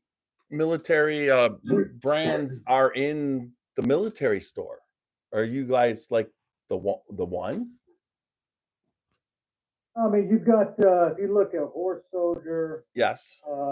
maybe Hoot and Young, Yeah. 10th Mountain, even though it's not a veteran founded group, it's a good whiskey. It's a good bourbon. I had I to. went to one when I was in Hawaii. Oh my gosh, they're veteran owned. I know the one you're talking about. I can't think of the name. Kulia or something like that. I've come across it. I know what you're talking about, Super Nash. I just can't. I went there and I wasn't able. The guys weren't there. I was able to stand in on somebody else's tasting and all that, and the guy that was introducing it and all and talking, he was there. But I talked with a girl that was actually working there that day. But both the guys that founded it were from the Navy and all. And I've got a shirt in there from it that I picked up that day. But they're veteran owned. I think we did a little bit of research. I think as far as a veteran started and owned bourbon and whiskey company, it's probably less than 10. Yeah. Some have started and gone away. I mean, Horse Soldier is probably the biggest name out there. Hoot and Young. There's one in Tennessee too that I had them on, and the name's eluding me. MB Roland. Leatherneck. Yeah, what that Leatherwood. leather? Yeah, that Leatherwood. one. Yes, that they yeah, it was leather. Yeah. Leatherwood. That's a husband and wife. We were in Kentucky at the Kentucky Derby with Fred and Mayor on a kind of a talk show. It was us, that guy, and MB Roland. It was us, MB Roland, and Horse Soldier. We were the three veteran brands. So do you guys like the guys from Horse Soldier? Have you spent time with them? Bill Summers is a friend of mine. He's one of their ambassadors. Yeah, I mean, it is what it is. They came out with such a great story at a good time. Yeah, I think the unique thing that Tom Boyle, he's with Southern Spirit. He goes, and Southern was really big with Horse Soldier. Yes. He said, I tell you what, he goes, you got Horse Soldier, one branch and one event. Hoot and Young, about Hoot and Young, Norm Hooten, and what happened at Mogadishu. Story, great legacy, but it's not a brand per se. And he talked about a few others. He goes, guys, there's never been he said, that's why I'm telling you, I think you'll be on shelf in 40 years. You can capture that American spirit in one label, one bottle. Yeah. Just keep putting good bourbon. Stay authentic to your message. At some point in time, obviously we may get bought out and we'll have to fight that battle and make sure our message stays true to it. But no, I think that's my granddaughter's 10.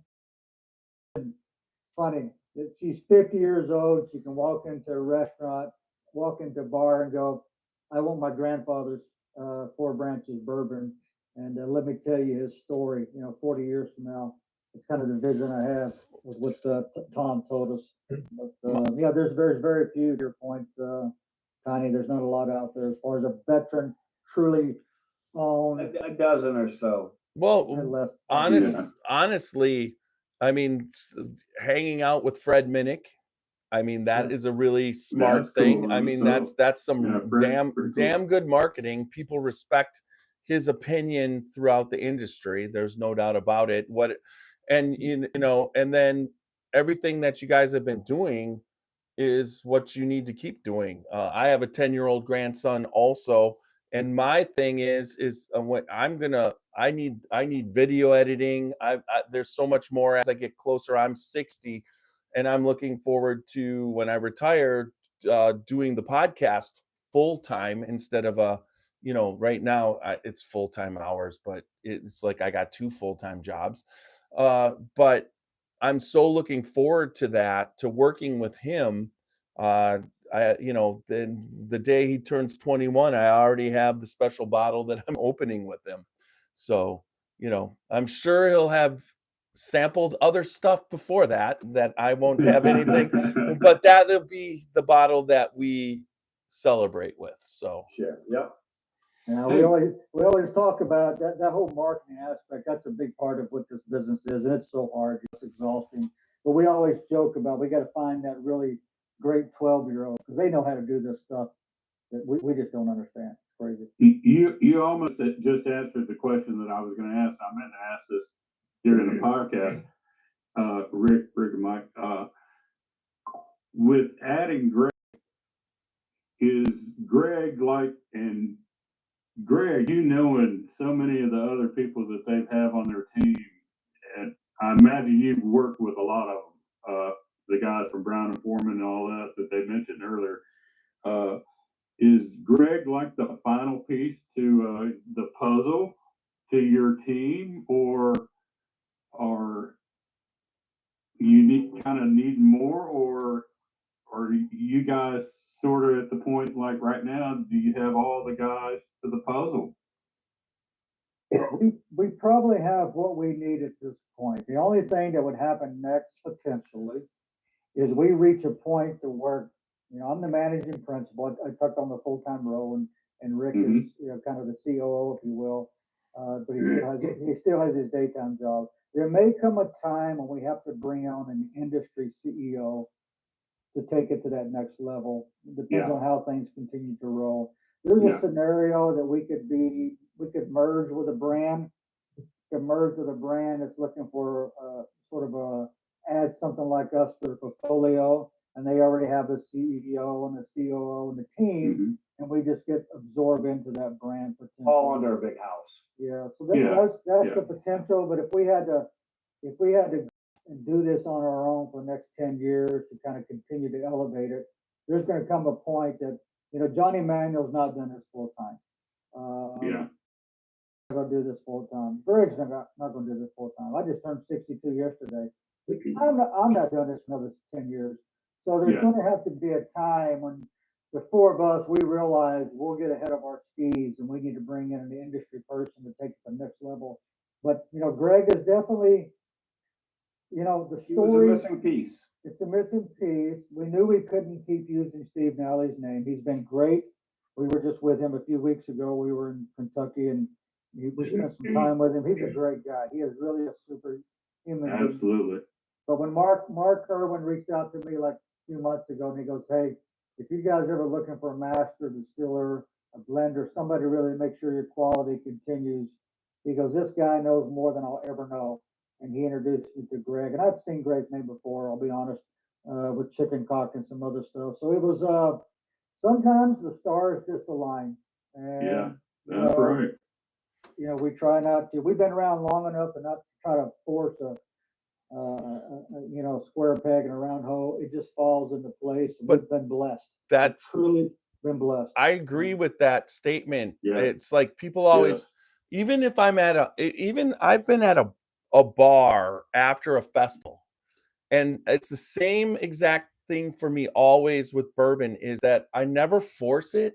I'm always looking for bottles, but if the bottle doesn't happen, if you're there and you don't get it in your line, there's always a bottle that happens, and you always end up in the right time where you just let it come to you, and it's as long as you sit back to some extent and let everything happen. It seems like in the bourbon industry, that is the way, the lifestyle.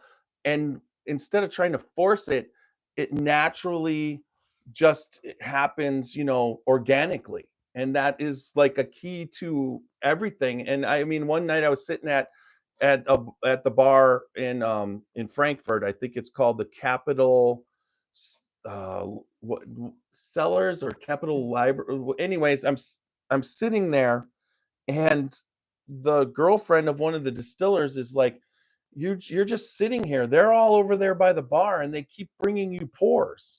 And I said, yeah, did you notice that? And she goes, yeah. And all of a sudden, as the evening goes, she's just like, you just sit there? And I'm like, yeah, usually that's what I do.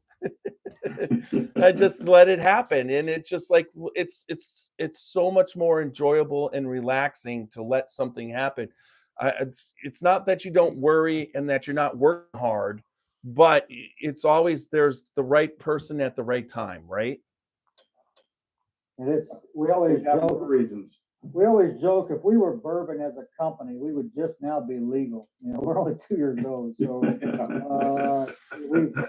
but I think as we're sitting here as guys, we're all between those ages of 50 and 65, and looking back, I mean, we've had some really interesting careers and great careers, but now starting a bourbon company, I would give anything to be like 40 right now, and to have a long runway to grow this and have that flexibility of time. But at 60, 62, and Rick knows this, I don't have as much patience right now. I just want to get things moving forward, because it's just it's going fast. Life is going fast, right? There was a Happy belated birthday, by the way. yes. Thank you very much. I appreciate it. There was a quote. I just turned 60 May 29th.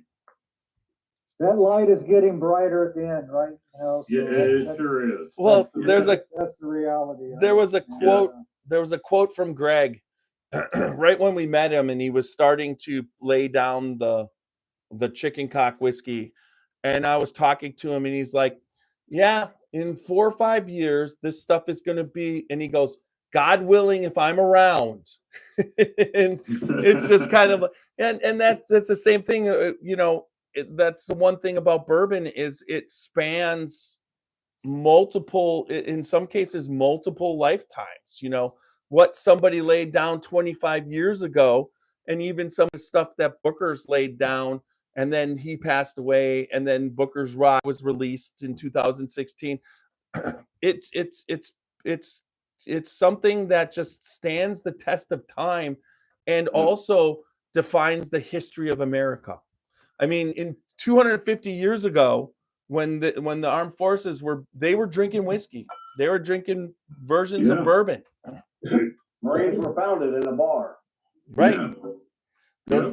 We don't play that card, but we've almost been around for about 2 years as a company. It's we'll share George more. Washington was rationing whiskey as part of their rations. A really cool treat for next year. We'll see how things go, and we'd love you back on your show, and we'll talk about something we have next year coming out, but it's pretty special. It's I don't know, Greg. We'll keep our fingers crossed that what we're doing is we're the one and only. But we'll be back on your show and share more next year. But it's pretty special. Well, you got the right guy to come back on the show. He's now been on the show the most. So anytime you want to come on, just let Greg know and he'll set it up. Absolutely, guys. Hey, we really do appreciate you guys coming on. And like I said, I really, truly enjoyed having you guys on. And like I say, just being able to do this podcast with y'all. Vice versa. We love hearing your whole story too, man. Yeah, absolutely. Like I say, it is just history. I'd love to see that document about your dad and the Four Branches. We share on our emails and different things. We share unique messages of history about different people in our environment. And I'd love to see that, to really share something to our viewers of the only individual we've come across has been in all four branches. That's pretty cool. So after like I this, said, that was unique. Yeah. People often ask you, why was your dad in all four branches? Well, why did he keep going in and out of the service? And well, he'd go in, he'd have a kid, and he'd come back out, for a couple of months, and decide he didn't want to be around my mom and the kids. And I'm signing back up. I'm going back. Going on tour, and plus back then, he said, "Well, I got to go back in and get a bonus so I can pay for all these kids." that is such a great story. Though. Seriously, I've known guys that have been in 2 and 3 branches. It was just very unique that he did that, and it was just unique that he did the Air Force just for that one little term. And that was because it was just right across from Colorado Springs, Fort Carson, which he had did 2 different times there. And to be all, when I went in and I did basic training in Fort Benning, Georgia down here. Mm-hmm. And then when I went to my duty station, I was either going to go airborne up to North Carolina, or they asked me, says, but we'd really like you to go out to Fort Carson because I had electronics, and plus I had top 10% in the ASVAB, and they wanted me to go to Fort Carson because they were bringing in electronics, keeping up with all the maintenance and everything on the vehicles and computers at the time. And I didn't, unbeknownst to me, that's what they wanted me to do. So they said, you can go to Fort Carson, Colorado. I said, all right, skip airborne. I want to go to Fort Carson. And so that's what I did, right where my dad retired from. That's fantastic. So That's a great story. So if you ever have a one-off, To top it off, all right, so I got to tell you this. So I'm out there for 3 months, and my sister, my oldest sister, when my dad retired, she got married out there, and they moved back to South. She stayed out there, and she moved up to Fort Collins, Colorado. Well, she was still living out there when I went in '83, and it was early, well, like about March of '84. My parents decided they're driving out to see my oldest sister, so they called me up and asked if I can get the weekend off. They're coming out there to see her. I was like, so I asked my master sergeant motor pool. I said, hey, can I get the weekend off? He's like, hell no.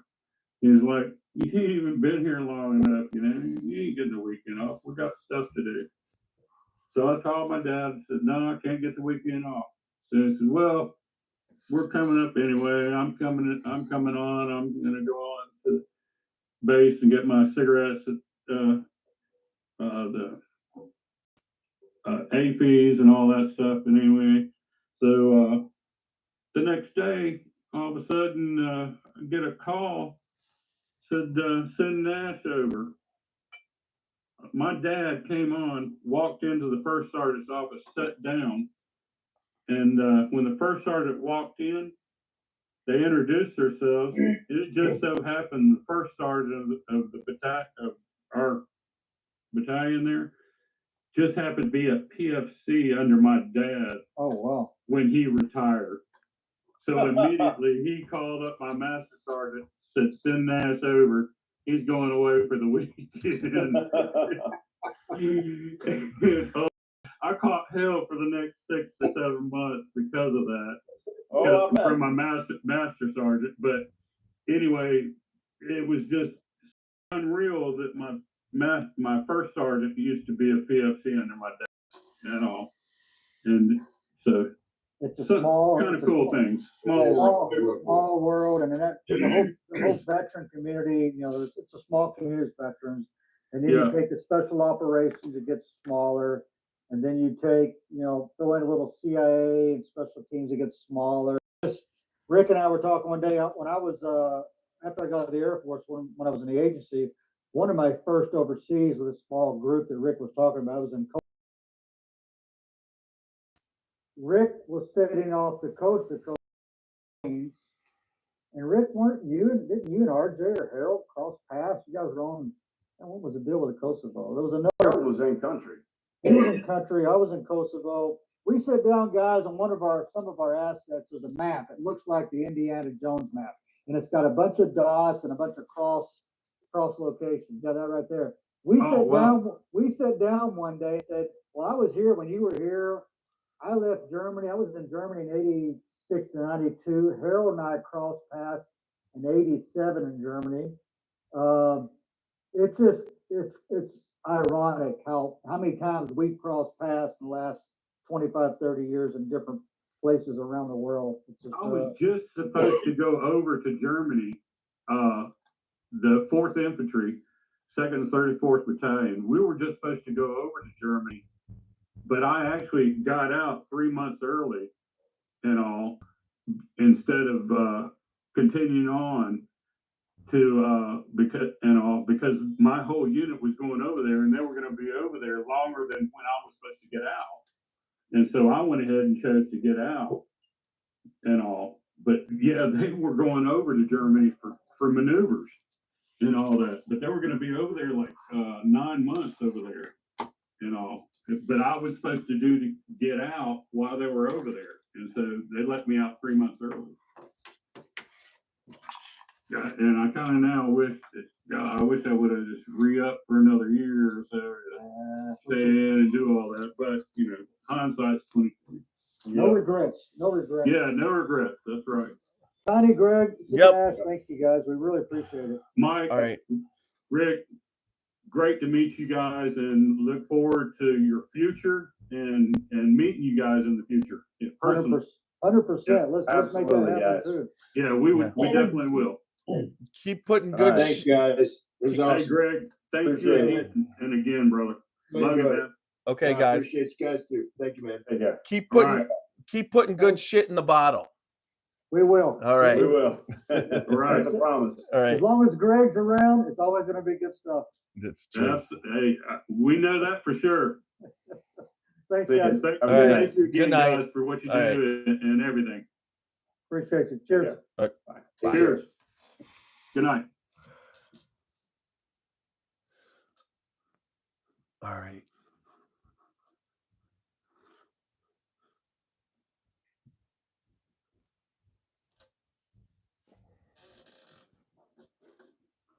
Signing it off there, Tiny.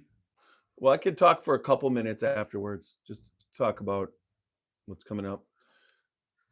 Well, actually, I need to go because I got a couple He of just Mike. reports, but you Mike's- still got to yeah. save it. No, it's all saved. All right, Okay. just good podcasts. I was trying at the end to get your dad on one of their brands. I know. I was like, But, a Hey, one-off. that's They should that's do that. for the future. We're going to be talking with him, and like I say, I'm going to pull up that accommodation and all that he's got for being in all 4 branches, and get it to him and post it with him. Yeah, it'll be interesting because they're not distillers, so they're not going to be at Kentucky Bourbon Festival. All right, I'm going to end it on Let me end it on Facebook They real quick, might come up, maybe. and then I'll end it on YouTube, and we just can talk for a second because I'm going down tomorrow. So if there's a couple things I'm going to do, and I just hopefully you can help me by. You want to pick up my computer while you're in Louisville? Sure. Just tell me where to pick it up. All right, I'm stopping. No, they need to have to bring it down to me.